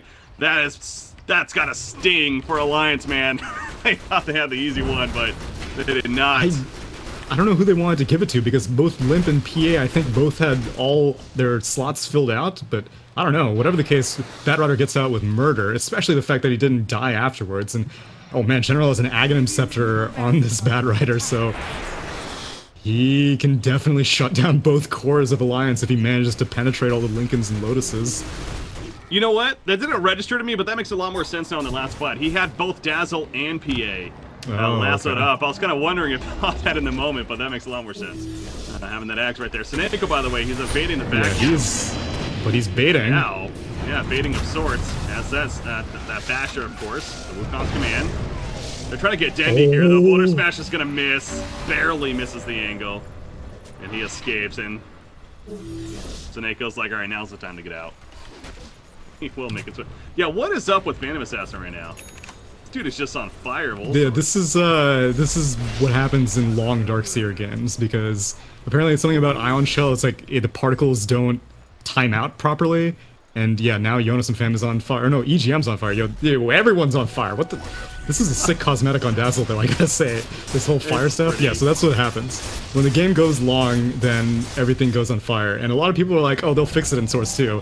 I think Valve intentionally kept it in just because it looks so awesome. Alright, well, the FPS keeps up right here. I hope Jonas and Fam survives going in. Fan going pretty YOLO right here. The vacuum comes out. No wall just yet in the backline. So, see the Omni Slash is bouncing around the lasso. Onto one. Who is that? That's Dazzle, actually, of all heroes. They did lose Monkey King, and they're retreating on one side. Back to over here. General is going to be caught, though. That's going to be the Aegis, remember. You have to be careful about your top racks, though. Pycat's pushing it out. In time. The timing was perfect, but as you said, the Pycat's up there. So if anything, stay alive as long as possible if you're General. He is going to eventually fall, but they TP to the top lane, want to save the melee racks, and they are going to do that yet again. Blink BKB is up for PL. He can follow. They know where Juggernaut is. They can... Oh no, Abyssal's on cooldown. They don't have to stop her. So he gets out, and Viper, still on the run, has that Glimmer Cape up, but it's going to be wearing off there. They has his own blink. This should make my life Enough to easier. go elsewhere. So the rat will continue of Na'Vi. As far as back to the bottom lane for Pycat. Bots 2 coming into play. I mean, honestly, if they take Raxes, it's not that big of a deal for Alliance. They have, like, the kind of heroes that can deal with having a Rax down. Yeah, the lanes will perpetually keep pushing, and that's the last thing you want against a Tinker, but it's not going to make or break the game. What's the vision like in this game? Looking at the Radiant side right now, around the Roshan pit, of course, and that's really it. Either side, as far as the Dire goes, it's pretty defensive themselves, their own jungle, and then down here, the bottom lane. So, the greatest vision for either side right now. Ideally, they need to put up a few more anti-Tinker wards to be able to pick the Tinker, because that will be the real opening to start going for high ground again. Juggernaut. It's the Manta, gonna send out the illusions. His own Abyssal Blade is...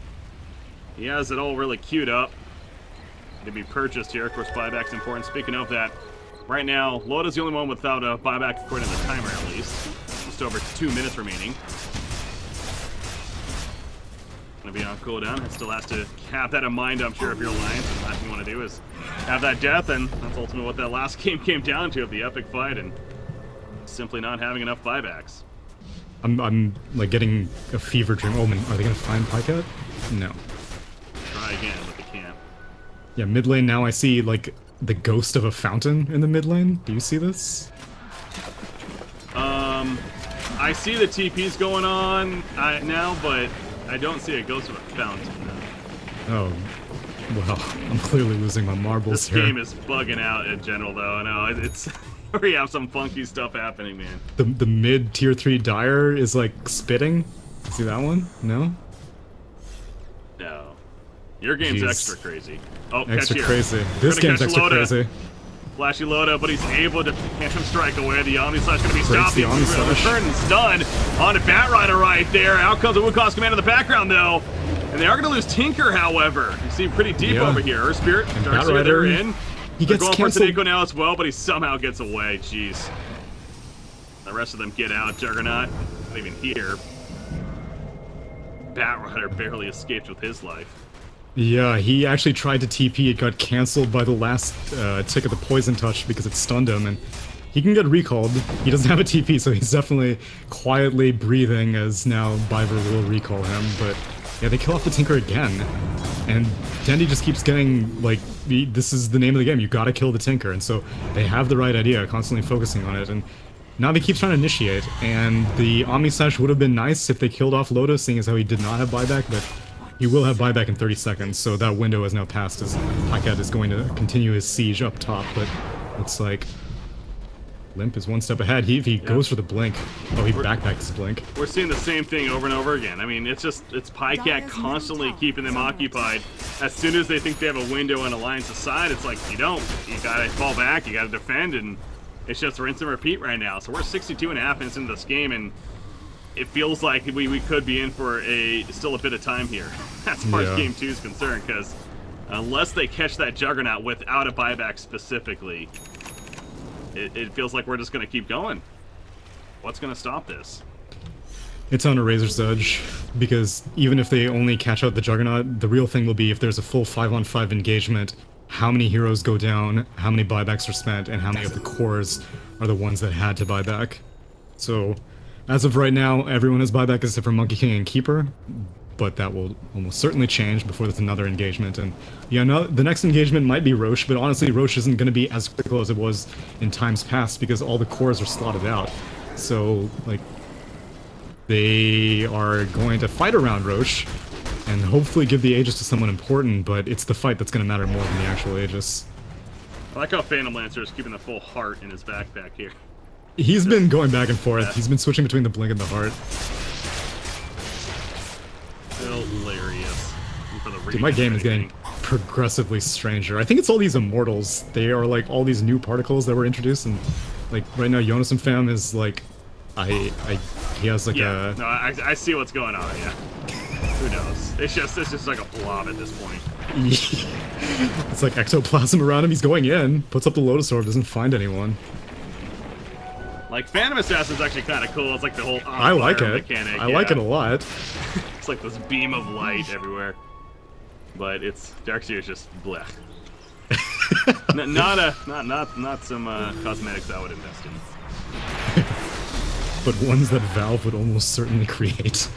Phantom Lancer 14-0 and 14, by the way. Not died yet. Yeah, I've been giving praise for how well Alliance was protecting the Phantom Assassin, but the Lancer was just as well protected. And I mean, credit to Limp as well. He's been playing it extremely well. They might... It's daytime right now. They see the Juggernaut. They put down the wall. Oh, wall's out. Lotus Orb is up. There, get the Hex on a Bat Rider. You see, Juggernaut's having some trouble. He pops the Omni Slash in the background, but the Doppelganger will destroy now. Cat. He's going toe-to-toe with Limp. Who's going to win this battle? The rockets are coming out from afar from Denny. The Hex comes out as well, and Phantom Lancer is locked down, so this could be the first kill of Phantom Lancer, as we're just trusting he hasn't died yet. There's a streak stopper right there. Of 1,100 plus gold taken. So Phantom Lancer dead. They lose Bat Rider and Coddle though, but Lotus like, you know what? Let's go back in, baby. I'm ready to go. Tinker gets 2-shot. At that point, and Juggernaut, he's going to get out in time. He will, as he spins out, before the damage is real enough. But killed Phantom Lancer, but they do lose 3, including Tinker again, and goes back to now what? That was a 10x streak. Yeah, that's right. It was definitely a streak under 1.2k gold just for killing the Phantom Lancer, and he has buyback, but it's not really. You're not in a position to start sieging up high ground, and you might find Monkey King. He's playing very aggressive here. Jonas fan has Blink cheap. They're gonna find him indeed. The side comes out, and should be an easy kill overall. So drops a gem. 80. Drop as mentioned. I'll take that as tribute. You know, I'm not really worried about not having a buyback. I don't think at this point. Where we're at here, so he'll be back up in about a minute. Go once again. I mean, a Tinker... well, I'm trying to think of what I want to talk about. The Tinker with a 9,000 gold saved up. They don't have Moon Shards. Okay, Juggernaut does have a Moon Shard. PA and Phantom Lancer also do, so all the cores really have them. Monkey King, I guess you could say maybe Tinker can give Monkey King a Moon Shard, like... that point of the game. I think Tinker needs to get rid of his Aether Lens now. It's been a little bit too long. I mean, like, again, I don't know why he hasn't gotten Ghost Scepter or an E-Blade, because I feel like that would have so much value right now.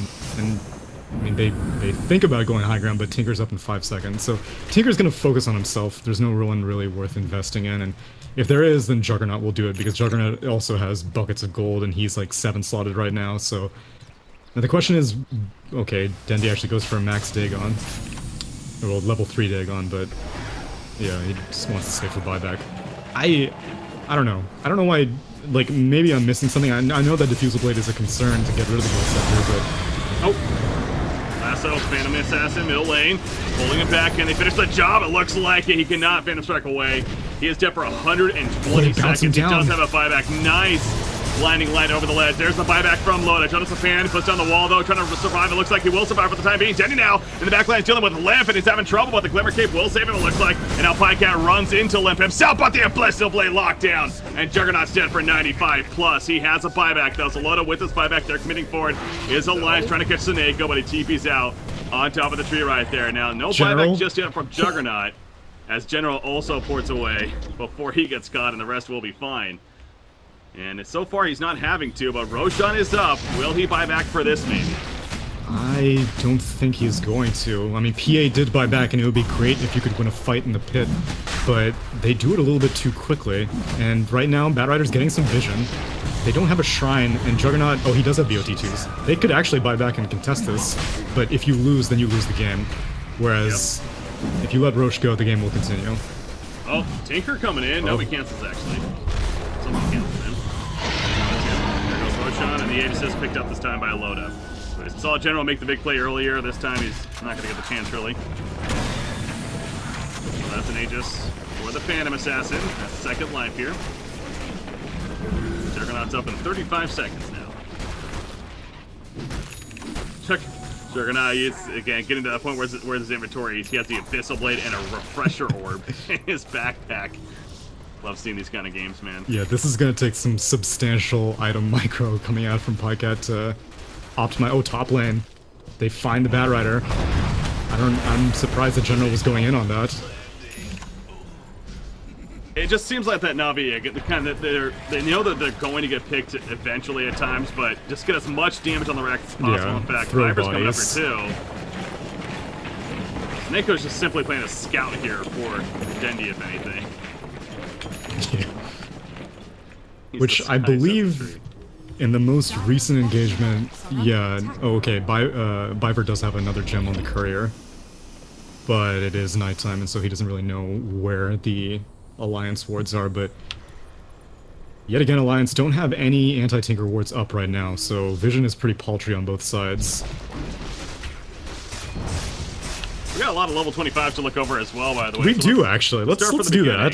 that. We got Okay. Juggernaut, obviously we're talking about 20 agility. 20 agi. We got the 100 Correct. laser damage on Tinker. Okay. Back to that. Monkey King's almost there. I'm Which pretty one sure of he'll those does take he balanced get? strike crit, because his damage against PA could be deciding. Like, he doesn't have that much beyond a Desolator, but still, it's 100x, whereas strength, like, if he gets caught, oh man, that Shiva's almost spots him. They did spot him for a split second. They know Oh, he's they in here, did. but it's like, where? No vacuum. Vacuum's down. They break the wrong trees. He's hiding as a tree. I love it. He's gonna be Madman. fine. He's gonna Absolute survive. mad. Alright, so let's continue with the taunts, as I'm sure Yeah. he'll survive. $100 strike crit then, okay. So Coddle, 200 illuminate damage heal. A lot of healing damage, man. It's a tough The call, range. actually. It is a lot, but at the same time, being able to blinding light from, like, downtown may be pretty important, because, like I said, these BKBs are whittling down, so, yeah, well, I'm putting a pin in that one. Bat Rider got the 8-second Firefly duration. You stressed that last game. Understandable. Phantom Lancer, 20 strength. Already talked about that. Dazzle, minus 6-second point. That makes it a 1-second cooldown. How the hell did Dazzle hit 25 Yeah, before by the way, there's all these that. Navi heroes?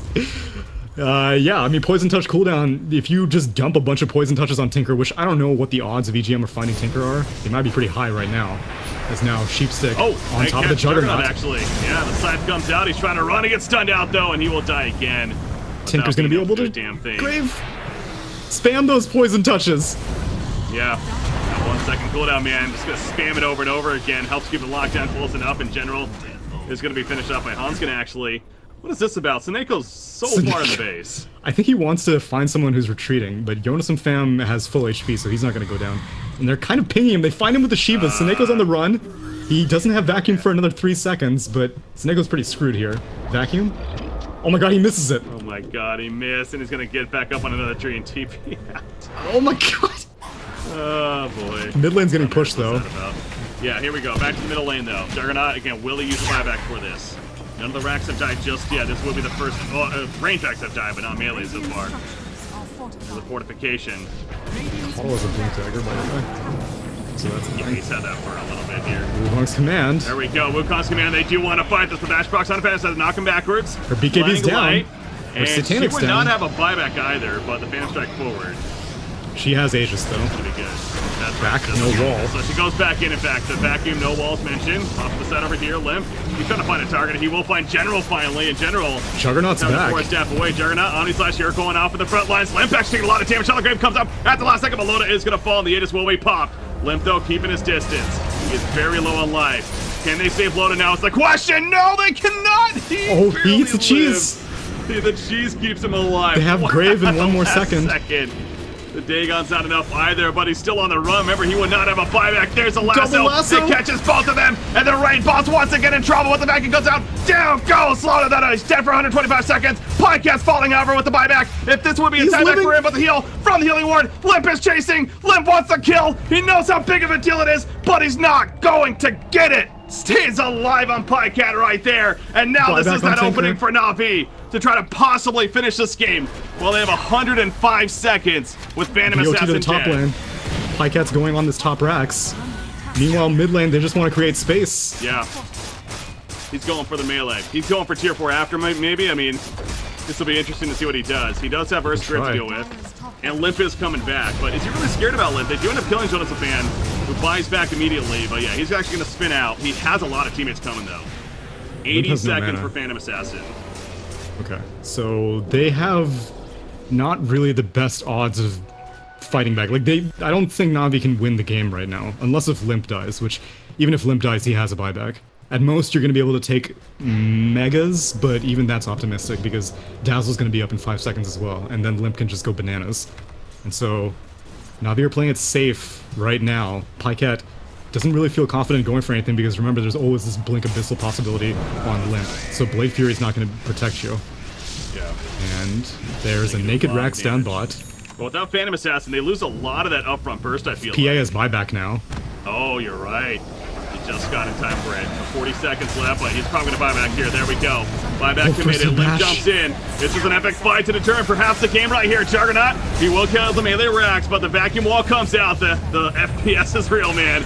Lagging the swords, but the Wukong's command kind of zoning them out. Monkey King says, alright, screw it, I'm dead. Can they now get Juggernaut? He does get stunned out by the Boulder Smash. He has to be popping the Omni Slash just simply to live, if anything. Maybe get the turn kill on Loda, actually, as a Shallow Grave comes out. But they are going to finish the job on Juggernaut, so now he's dead for 110 seconds right there. Wow, though, if Loda dies again, that would have been bad. But devastating. Now, can they make a turn on this? They're the ones that have to deal with both the top and the bottom, though, on the creep waves here. They have to deal with it, but Tinker's not the best at like hitting structures, and that's the hero that is really the only capability of popping in. At most, he'll just be able to help the creep wave out. And now Hanskin looking for Bat Rider, not gonna find him. Silver Edge Bat Rider. Yo, break that PA.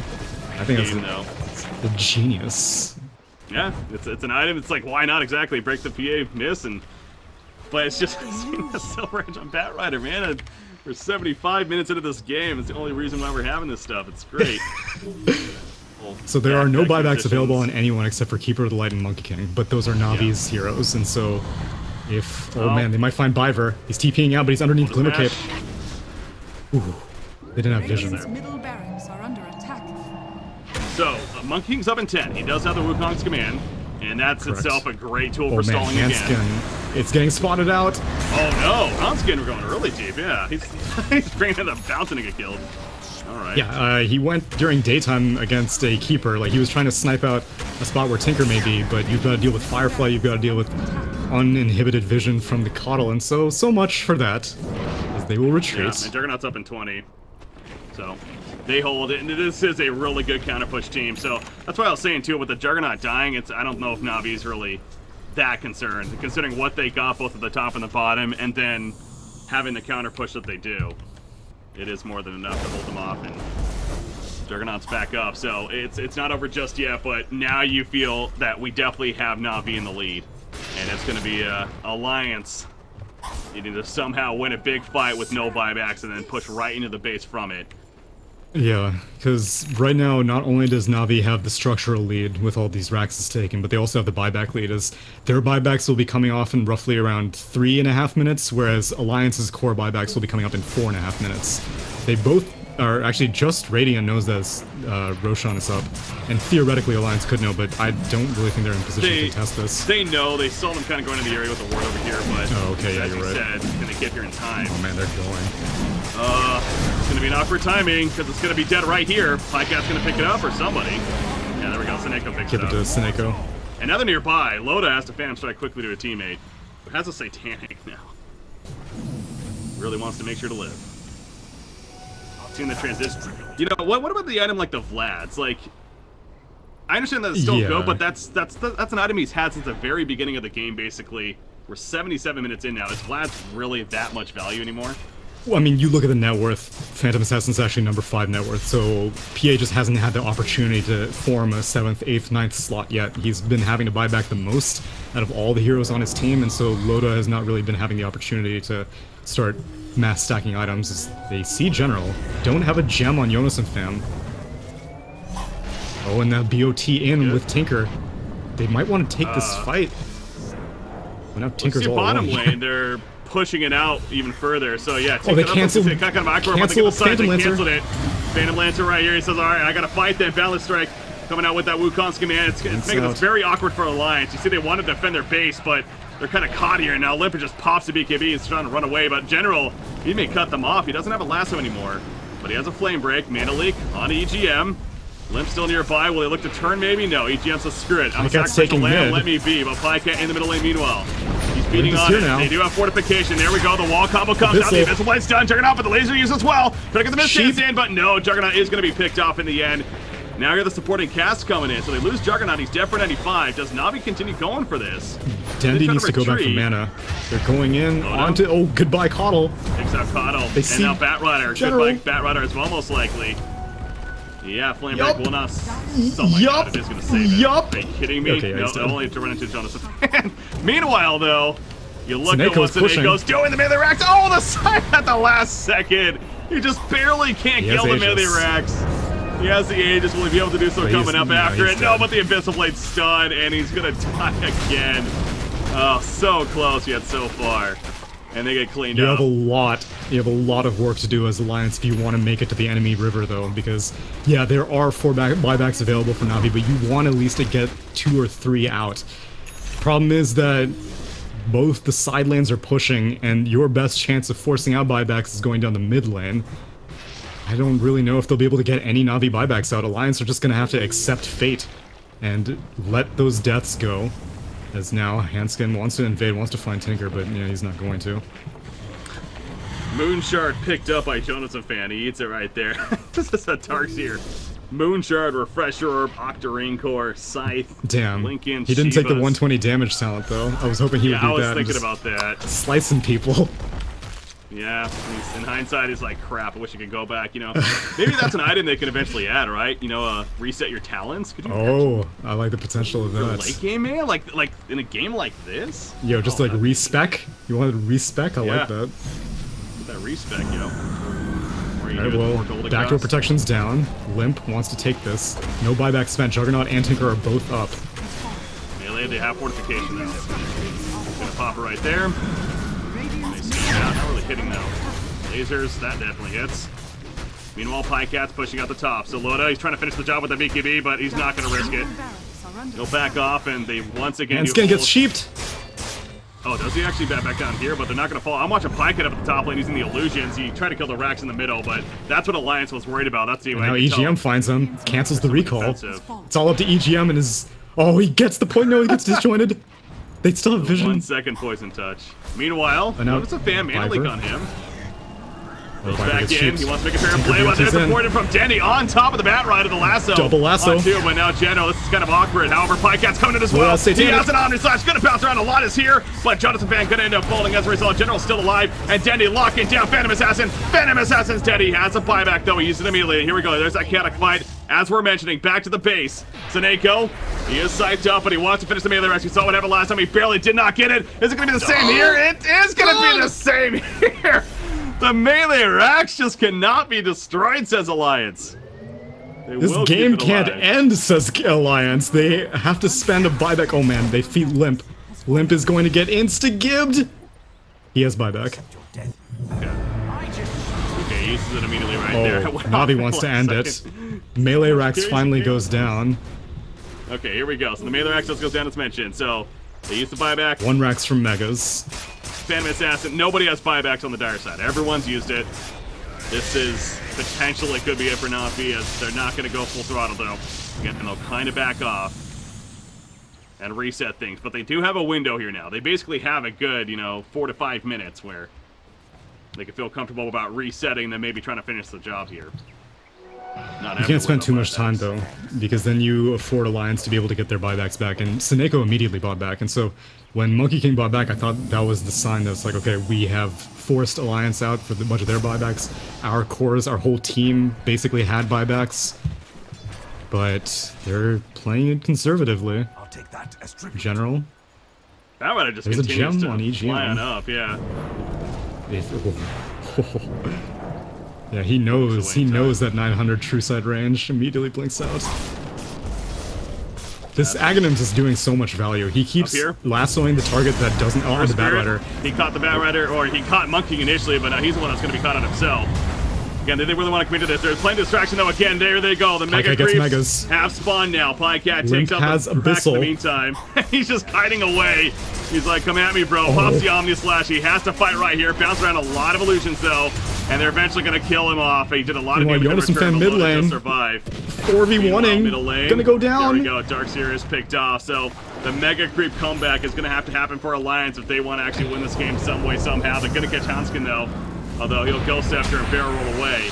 And actually, Boulder Smash comes out in return to try to fight them off, General. Be careful, Limp jumps in. Doppelganger. No, he can't catch him initially, though. And the General continues to be so elusive here. As he pops that Silver Edge now. And Denny's porting in.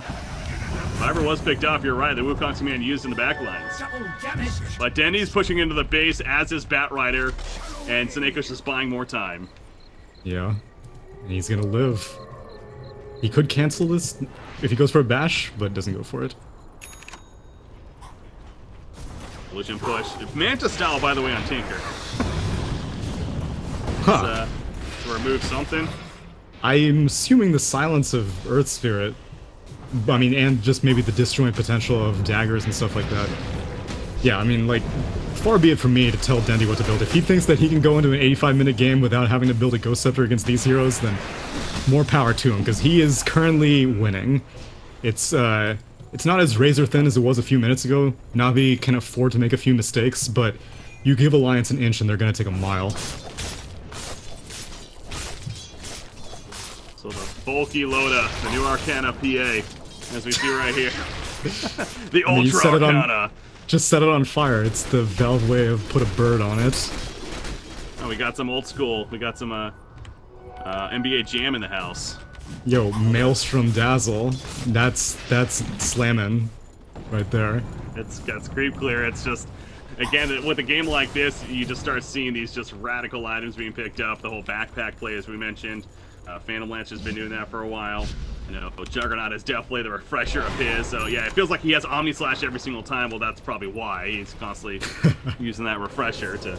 And honestly, the Omni Session is so important for the damage, but the fact that he basically banishes himself for like a good 7 seconds or so, where no one can touch him. So the ultimate test will be this tier 4. Well, something we don't do often. Let's check out Moon Shards. We got Monkey King has eaten a Moon Shard here. Probably shared to him. Phantom Lancer, of course. We got Dazzle. No, let's put Dazzle in. Phantom Assassin. Darkseer, of course, has one, as we mentioned, and that would be it. Okay. Tinker does not. If you're really looking to auto attack on Tinker too much, so. Hey, that's the only thing he can do to take down structures, right? None of these spells are going to help him do that. Oh, maybe Bat Rider could use one. He has a Hurricane Pike, a Silver Edge. Too shabby with those right clicks. Na'Vi are going to wait for daytime. It's a minute and a half, but they have no rush. Roche is up again, as Seneco is going to discover. Oh boy. Yep, this is what Mega Creeps does to you. You are very much so constricted in your base. Their buybacks are coming up. So as you said, daytime's up in 120. A lot of the buybacks are coming up in about a minute 30 plus. True. Very good point. So, do you really wait? I guess is the question. Yeah, I mean, you've taken as much of the openings as you've had, because, I mean, we've seen Na'Vi, they have never really taken a head-on fight. They just keep kind of drawing aggro almost of Alliance, and then while Alliance is distracted killing some people, then Pikeout is off pushing, or Bat Rider's off pushing, or Monkey King's off pushing. There's nothing left to push. Things are being well played. Look at how nice they are to each other. Again, it's important to keep chat, courtesy. Guys. Really want to stress that. This is team chat, not all chat. No BM going on here. 50 seconds on PA's buyback, minute and 20 seconds on PL's buyback, and yeah, it's going to be a very small window when daytime will be up and Alliance won't have buybacks, but I don't think Na'Vi are going to be able to seize that really, really small opening. They just need to wait for someone to go a little bit further than they are supposed to and let General pluck them out. Dungeon, constantly sending in the illusions. Tinker. I'm surprised that Limp hasn't gone for an Aghanim Scepter now, because they need more wave clear. I mean, hell, Dazzle went for a Maelstrom. Alright, it's daytime. Yeah, that'd be now. one of those backpack items, if anything. You know, you put that in while you're clearing like this, and as soon as the fight breaks out, then you put whatever else in. No, that definitely is something. You know, he's just sitting on 8,000, 7,400 gold at least, so might as well. Although I can't really get to the secret shop right now, to be fair. So. True. That issue. Loda has a rapier queued up, but it's going to be a while before he completes it. especially because he definitely needs buyback, which he now does have buyback. Cooldown has ended. PL's cooldown is going to end in 20 seconds, but Na'Vi are inching. Yep, they're slowly moving up right here with the creep wave. Chivas, there we go. They found the chance. It's Lotus. They meet it aside. Then return. He gets Lotus, so he's lost of himself. Really, out comes Here we go. The vacuum in the back. With the wall, doing plenty. As that, well, that's the FPS lag right there. Once again, first all invaded. Down goes the Monkey King. Kotl gets picked up as well, and Dendy also falls. The Aegis pop right there. Omni slash bounce around for Pycat, but now he's trying to spin out through this. He goes down. And Alliance, everybody stays alive throughout it. No buybacks even necessary to use in that fight. They see Sneko. On their side at least.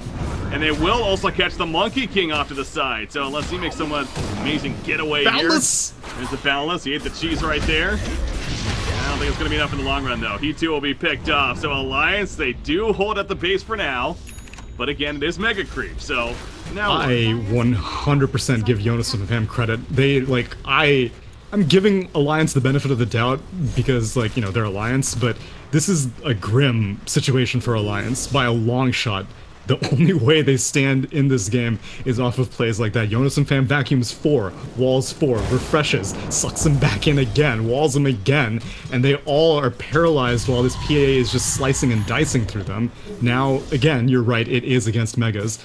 Tinker did not buy back, Juggernaut did not buy back, and I don't think they're going to have to, as PL is up top, or no, PL is regenerating in the base, PA is down bot, and Jonas and Fam is mid. Only thing he has to be concerned about is Batrider Lasso, but he's a very, very tanky Darkseer.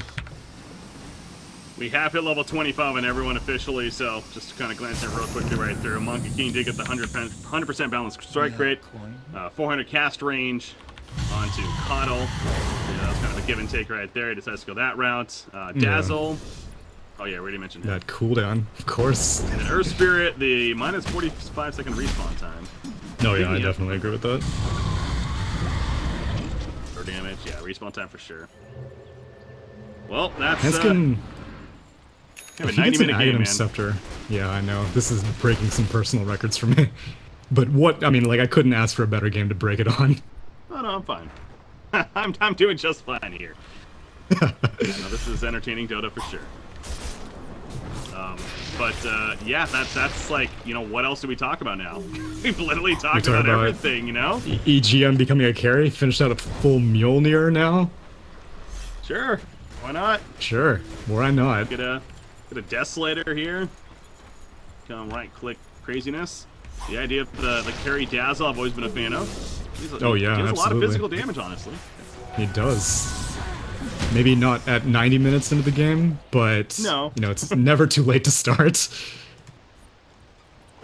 70 to 39 hero kills. Thing. 100 hero kills. My math serves me right. That is correct.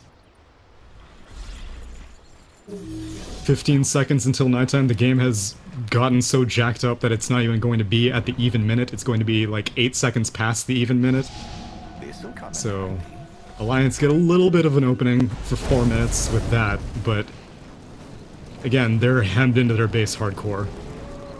Yeah, it's... Unless, so here's the way they win, is if Na'Vi have to, if they think that they can win the fight and they commit a Tinker buyback and a BOT and he dies twice, and they commit a Juggernaut BOT and buyback and he dies twice. Otherwise, you can keep on killing Na'Vi one at a time over and over and over again, and they will take it with a smile on their face until you cross their river, which so far Alliance, that's been the biggest issue. Can't get past it. And again, this is just game 2, guys. The potential, if Alliance is able to hold off long enough in some way, somehow, push back and win this game, it will be a game number 3. And the fact that this isn't even an elimination match, it just doesn't even matter. You know, this has just been such a great series. It's for pride. It's really, for honor. That's the thing, right? It's like these two teams, they could be playing for a very small prize pool, I feel like, and especially these guys going at it. They could be playing for like a stick of gum, and I assure you they will both be playing their hearts out. They want to win, yeah. See, now this is kind of... Am I the only one seeing this? Where there's like tell me. It's about time something happens for you. Flying around the map. What is flying around the map? Like, there's just like lasers flying around the map for me right now. I don't even know how to describe it. My game is just going crazy. My game is officially getting to the point where it's like, what the fuck is happening? Because it's 93.5 minutes in, and these particles are just everywhere now. What's your FPS right now? I'm at a solid 60 when I look at the dire base. It's probably at like a 40 or so. I mean, I don't even know where is that option to turn it on. Oh, it's in like the settings. You have to enable it. Yeah. It's not good. It's the point. Especially when a fight breaks out. Good old Wukong's command and. I swear, I've seen the patch that said like improved performance on illusions, improved performance on Wukong's command, and like I've yet to see the benefits. Yeah. Well, I kind of have. I think Wukong's command actually has gone a little bit better. Oh yeah. Yeah, I have noticed that. It's still not great. Like, it still lags, but initially it was bad. Like the game would literally freeze for the like 2 or 3 seconds. Now it's just kind of stutters a little bit. Haste. True. Oh boy, Hanskin places a nice and deep ward. Okay, appreciated. Right at the base. Meanwhile, the vision on the other side obviously is plentiful. I'm almost like I kind of want to like restart the game or like rejoin just to try to get. Don't do it. But exactly. I tell something can happen. Anything can happen. Second. This is for the charm, you know. There's a reason why this exists in the game. It's to really hammer home what it's like to be in a 95-minute game. Yeah. It's like the world is falling apart. Well. And Seneko also places a deep ward of his own. Gets a little bit of information inside of the dire base. Every little bit helps. Bit of information you can get at a point like this, and they've been slowly creeping up though. It's like, what's the queue though? When do they go here? Is it? Well, I imagine daytime will be the next big thing for Na'Vi. I mean, yeah, they could wait for Roche; it'll be up again, but they keep giving it to Monkey King, and that's great. But like, he can't do anything with it, and he has one cheese stocked up. Ideally, you give it to like the Juggernaut or the Tinker, but they're fully slotted out. Pycat, I suppose, can get rid of the Lincoln Sphere at this stage. But I mean, honestly, I'm surprised that he has the Lincoln Sphere to begin with. But I mean, hell, he can even go for like a BKB now. He hasn't bought it all game long. There are options left for Pycat, but he definitely needs to save buyback. Oh yeah, that's absolutely critical if you're on either side. Making sure you have enough gold for that buyback. But Roshan is being pinked out. It seems like that's where they want to go. Unfortunately, it's only a regener in here. Oh my god, I'm looking at the stream again. What is, like, Loda is like, infernal or something? He has just a massive red aura around him. I don't know. This is just the boom shakalaka. Never here. I feel better. He's indeed quite buff. Okay, so Aegis is picked up by Seneko once again. Who picked up the second cheese? They put it on Viver. Okay. Him for now. This daytime for the next 3 minutes plus. Ooh, PL just bought something, and oh, PA. Would you care to tell me what's in the middle bottom slot in her inventory? That would be a Divine Rapier. That is correct. And I see 0 blade mails on Na'Vi, so you know. Good point. Anything is possible. Yeah. An item that's worthy of picking up 2 for Na'Vi, but oh, that's fake. I didn't realize this quickly, and then gets out. PL does not have buyback for another 130 gold. So, hey, every second is valuable. Gonna get that. He's one creep kill, he'll have it here, and yeah, he's gonna have it. And there's Dazzle. 400 gold. Good luck. Yeah, you need that. This Mjolnir is critical. Tinker with the Manta style. Oh. Gets somebody, but doesn't. No return. Slowly pushing it in. The tier 4s are still, they're still powerful. They're full life, pretty much. Good to go. Yeah, they have 3 HP regen per second, so chip damage is not going to work on tier 4. It's definitely an intentional design choice. Go to the Smoke? top lane. They're smoked, you're right. They can catch them here. Yell's in pretty deep. Phantom Assassin was kind of pushed out right there, but not enough. General, it's just so, like, you know, just don't want to make the wrong move here. Nope.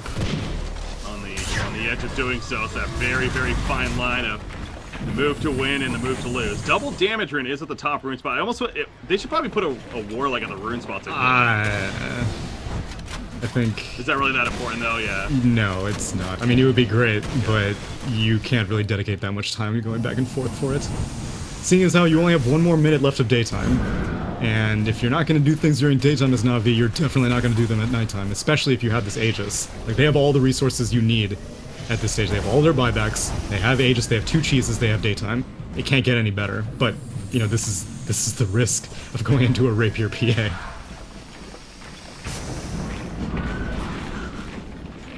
The rift is breaking through. The map is just exploding, man. It's like, it's setting up for just the epic finish. 99.5 minutes. We're almost to the 100-minute initiation. mark. They bring back the Earth Spirit. Initiation. Earth Spirit is going to be pulled in. Trying to drop him quickly. Wukong's command zoning out the support. They do kill Earth Spirit. He's down for 50. That's that buyback. Has that respawn time talent and buyback. Back in. General, he got pushed in right there. Vacuum coming out, as mentioned. Joseph he's Omni-slashing in. Omni-slash in the back lines. EGM actually uses the Shallow Grave on him. Side to stay alive. Pycat, though, spinning in the midst of it. He's going to be locked down, though, as well. Taking some good damage. He will end up falling. Buyback on Earth Spirit, by the way. Supporting cast seems like they didn't really want to General. They find General, and they kill him, too. So, meanwhile, the Tier 4 bottom. The creeps are doing their job. Are they going to at least kill one of the Tier 4 towers? It's all good. It's all I've never been so hype watching creeps kill a Tier 4. They don't do it. That sucked for Pycat. You almost wish they had a Blink Dagger as one of his 9 various items, because he went in for the Omni Slash, and ever so slowly zigzagged his way into Tier 4s, which is the worst spot for him. He ideally just wanted to get a target, bounce back onto the creep wave, and maybe deal some damage here and there, but he went in, EGM was able to grave himself successfully, so he didn't even die, he didn't have to spend buyback, and now it looks like Jonas of him wants to go. Spirit. He's in trouble. Well, they are going to jump into some return and dent. That's Seneko, excuse me. He's going to be picked off. Monkey King, and he's the one that had the Aegis, though. Do they reset on him? Looks like it. Now they're running in as support, but again, without Juggernaut, I feel very scared here. Monkey King will get picked off. And no creeps in the base currently, so good job by Alliance, not only getting a pick, but managing to actually have the creep wave pushed out in all 3 lanes. Like, that's not easy. It's very easy to get distracted right here, and all of a sudden your base is dead, so. Yeah. They did have to spend an Earth Spirit buyback, though, so that won't be available, but you did get a successful pick, but yet again, you can't exit your base unless a Dendi gets picked here. Oh my god. Recall? Oh my god. He had a buyback, right? Yeah, no. Worst can you let me have this, please? Worst case. He's fine. Alright, we have surpassed 100. So, you know, I know there's records out there as far as... I think it's like 140 or something. I want to say. As far as like a competitive Dota 2 match. Yeah. I guess it was, well, this is, I think, so the record, I believe, is held by Cloud9 versus Scary Faces. And so, technically not, like, 2 very established teams, but, yeah, it was, definitely Cloud9's claim to fame, and it was a barn burner casted by OD Pixel and Purge, one for the ages, but, yeah, we're, you know, it's not unreasonable to think we may approach similar hours and times and days and, you know, time is a flat circle, etc., etc. As far as the Alliance matchup, the Alliance Na'Vi matchup here, something tells me this is one of the longer ones, if not the longest. I guess that's could be a possibility. True. That's definitely a real possibility. It's 102 minutes in. Divine Rapier, of course, on Phantom Assassin. Smoke let's just get another one now. Yeah, buy it, backpack it. Get rid of that Lincoln. Who needs that? General shows himself. Oh, they're going, but it's nighttime. Doing such a good job this game of just slipping away. Look at that gem on the grass, like whatever. There are too many items. I don't have space for gems. I can't hold all these items. I mean, what do you want me to do? What would it be? So, but yeah, Alliance, every time they try to go for a pick like that, they just they have like a 10-second window or so before they just have to fall back to base. Yep. Start defending. So, another round of let's wait for daytime. It's coming up in about 50 seconds here. And we'll be good to go yet again. Roshan, it's not going to be even potentially respawning for at least a minute plus. Oh, they're kind of making a move up here, though, right now. Mm-hmm. Maybe try to really catch Alliance off guard. Be like, hey, it's nighttime. There's no way they're jumping us. The problem is you need all 5, and Seneco's kind of far away right now, and Man General's invading in deep. Oh, he might get spotted. Yeah, they knew he was there. Turn play? No, I'm not gonna go for it. I think the biggest issue, well actually, Hanskin has a ward in his inventory. But the problem is that, well actually, does anyone even have a gem anymore? Yes, Biver still has a gem. So you really need vision outside of your base, but it's not easy to place it. And so I kind of almost feel like Hanskin should place a ward like right there, so that if someone wants to counter it, they have to commit. Because right now this Radiant ward is super value. Oh. It's daytime. Dagger. He is joining right there. It is daytime now. Phantom Lancers, his mission is just basically push out that bottom lane this whole time. They replace the ward, they see General, they sheep him. 2300, oh my god. And yet, the more impressive thing is that it didn't even seem to take that much of his HP pull away. Kind of tickled him a little bit. Everything, so. Well. It's just that it continues to be that final line again. It is daytime now, and they find the chance. Like, who's like the prime lasso target for Bat Riding? Is there one, or the Darkseer maybe? Darkseer. Darkseer is definitely #1, but the problem is he like basically perpetually has Lotus Orbs on him, and if you have to kill yourself to grab Darkseer, it's not worth it. You have to get a clean pick. And if it's not a clean pick, then it has to be one of the supports, because they're the ones who are donating these Lotus Orbs. Yo, Crystallis on EGM. Love it. They smoke up. Yes. It's daytime. Oh man, Loda actually goes down the stairs. Limp goes down the stairs. Wow, they are really going for this, aren't they? They're gonna see catch Bat Rider right here at least. Bat Rider. But they save him. They keep him alive for now. Hanskin went pretty deep. Find a target. Going to touch plant again. Bat Rider gonna be pulled back in by the vacuum. He's dropping a half-life. He's gonna draw it from this. It looks like. wants to go. Yes, he'll be dead. But in comes the Wukong's command. The Omni Slash bouncing he's gonna be around. isolated again. The Loda's gonna know. But again, the Shallow Grave just saved the day. Pycat now spinning away. But the crit happens, and Pycat will fall. When it's all said and done, the other refresher, but meanwhile, look back at the base, by the way. Nice laser spam to take on Hanskin right there. He is staying dead, and Piver's on the run, but you see the base. Somebody's running back to tier 4 main to fall in right here as they do end up killing Piver. But Denny just keeping his distance, spamming the rockets and spamming the lasers. You got back at the base, EGM doing everything he can. They lost one tier 4. And he's going to be able to protect for now. He needs to grab himself though for sure off the shrine as Limp even comes back in as well. Over here, Monkey King just scouting, but again, one tier 4 down, the other one about half life or so. And they are going to now fight it off yet again, so they kind of win this round, but... Yeah, I mean, as odd as it looks, you look at like the Open Dota story for this, and it's like Na'Vi win a team fight by losing 3 heroes and taking a tier 4 inadvertently, but that's all that matters at this stage, as now Loda has completed a second Divine Rapier. Honestly, I really feel like Pycat needs a Blink Dagger, because he keeps Omni Slashing, but it's always at the end of the fight, whenever Alliance are backing out, and so every single time the Omni Slash ends, he's all alone by himself. His team can't help him, and Alliance can just dedicate all of their spells to killing him. I also feel like something you could be doing too is perhaps switching that Refresher Orb in for something like the Lincoln Sphere as a fight's breaking out. You know, that's probably going to be popped right off the bat anyways, and... You know, if that just sits in your backpacks, they're really doing anything in the end. As we see right here, his ult is going to be back up anyways by the time he resurrects, so... Hanskin soloing Roche. Yeah, it's... Now Limp comes in. Going to get some assistance. This is the first here. opening that they've really had. They're able to actually do this and not have to worry. Oh man, they're TPing. They see Loda. Everyone sees Loda. They're going to scout this. What's happening right here? They're going to catch him, actually, and Loda is in trouble. He's dead for 125 seconds. The double rapier on the ground, and now Limp. He's trying to chase down Biver, but the Omni Slash cutting right through him. He'll fall as well. He buys back immediately, but losing both of those rapiers. Who are they even picked up by? It looks like Monkey King got one at least, and the other one's still on the ground, in fact, right here. So Loda's staying dead, though, for 105 seconds. Give it to Snake. Oh my god. Oh, and that dude, might have just done it right there. He can just hit Boundless Strike and all of Alliance will die in one hit, guaranteed. But double divine. And he got that crit talent as well. Oh Jesus.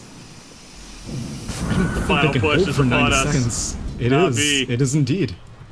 Trying to actually finish the series right here, let alone the game, and move on to the grand finals of the Summit 7 European qualifiers.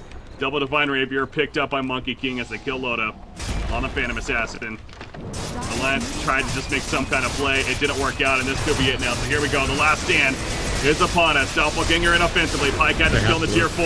The Hex, though, onto the Phantom Lancer. He's running a half life. They last him away. If he dies, it's over for sure. He is going to die. The crit's coming over the Boundless Strike. The vacuum wall combination from Dazzle the carry. Bloody return, actually. And EGM is sitting there as a turret. He has to kill on 3. Buyback on it. Denny has to be half the Darkseer alone. It does so much work right there.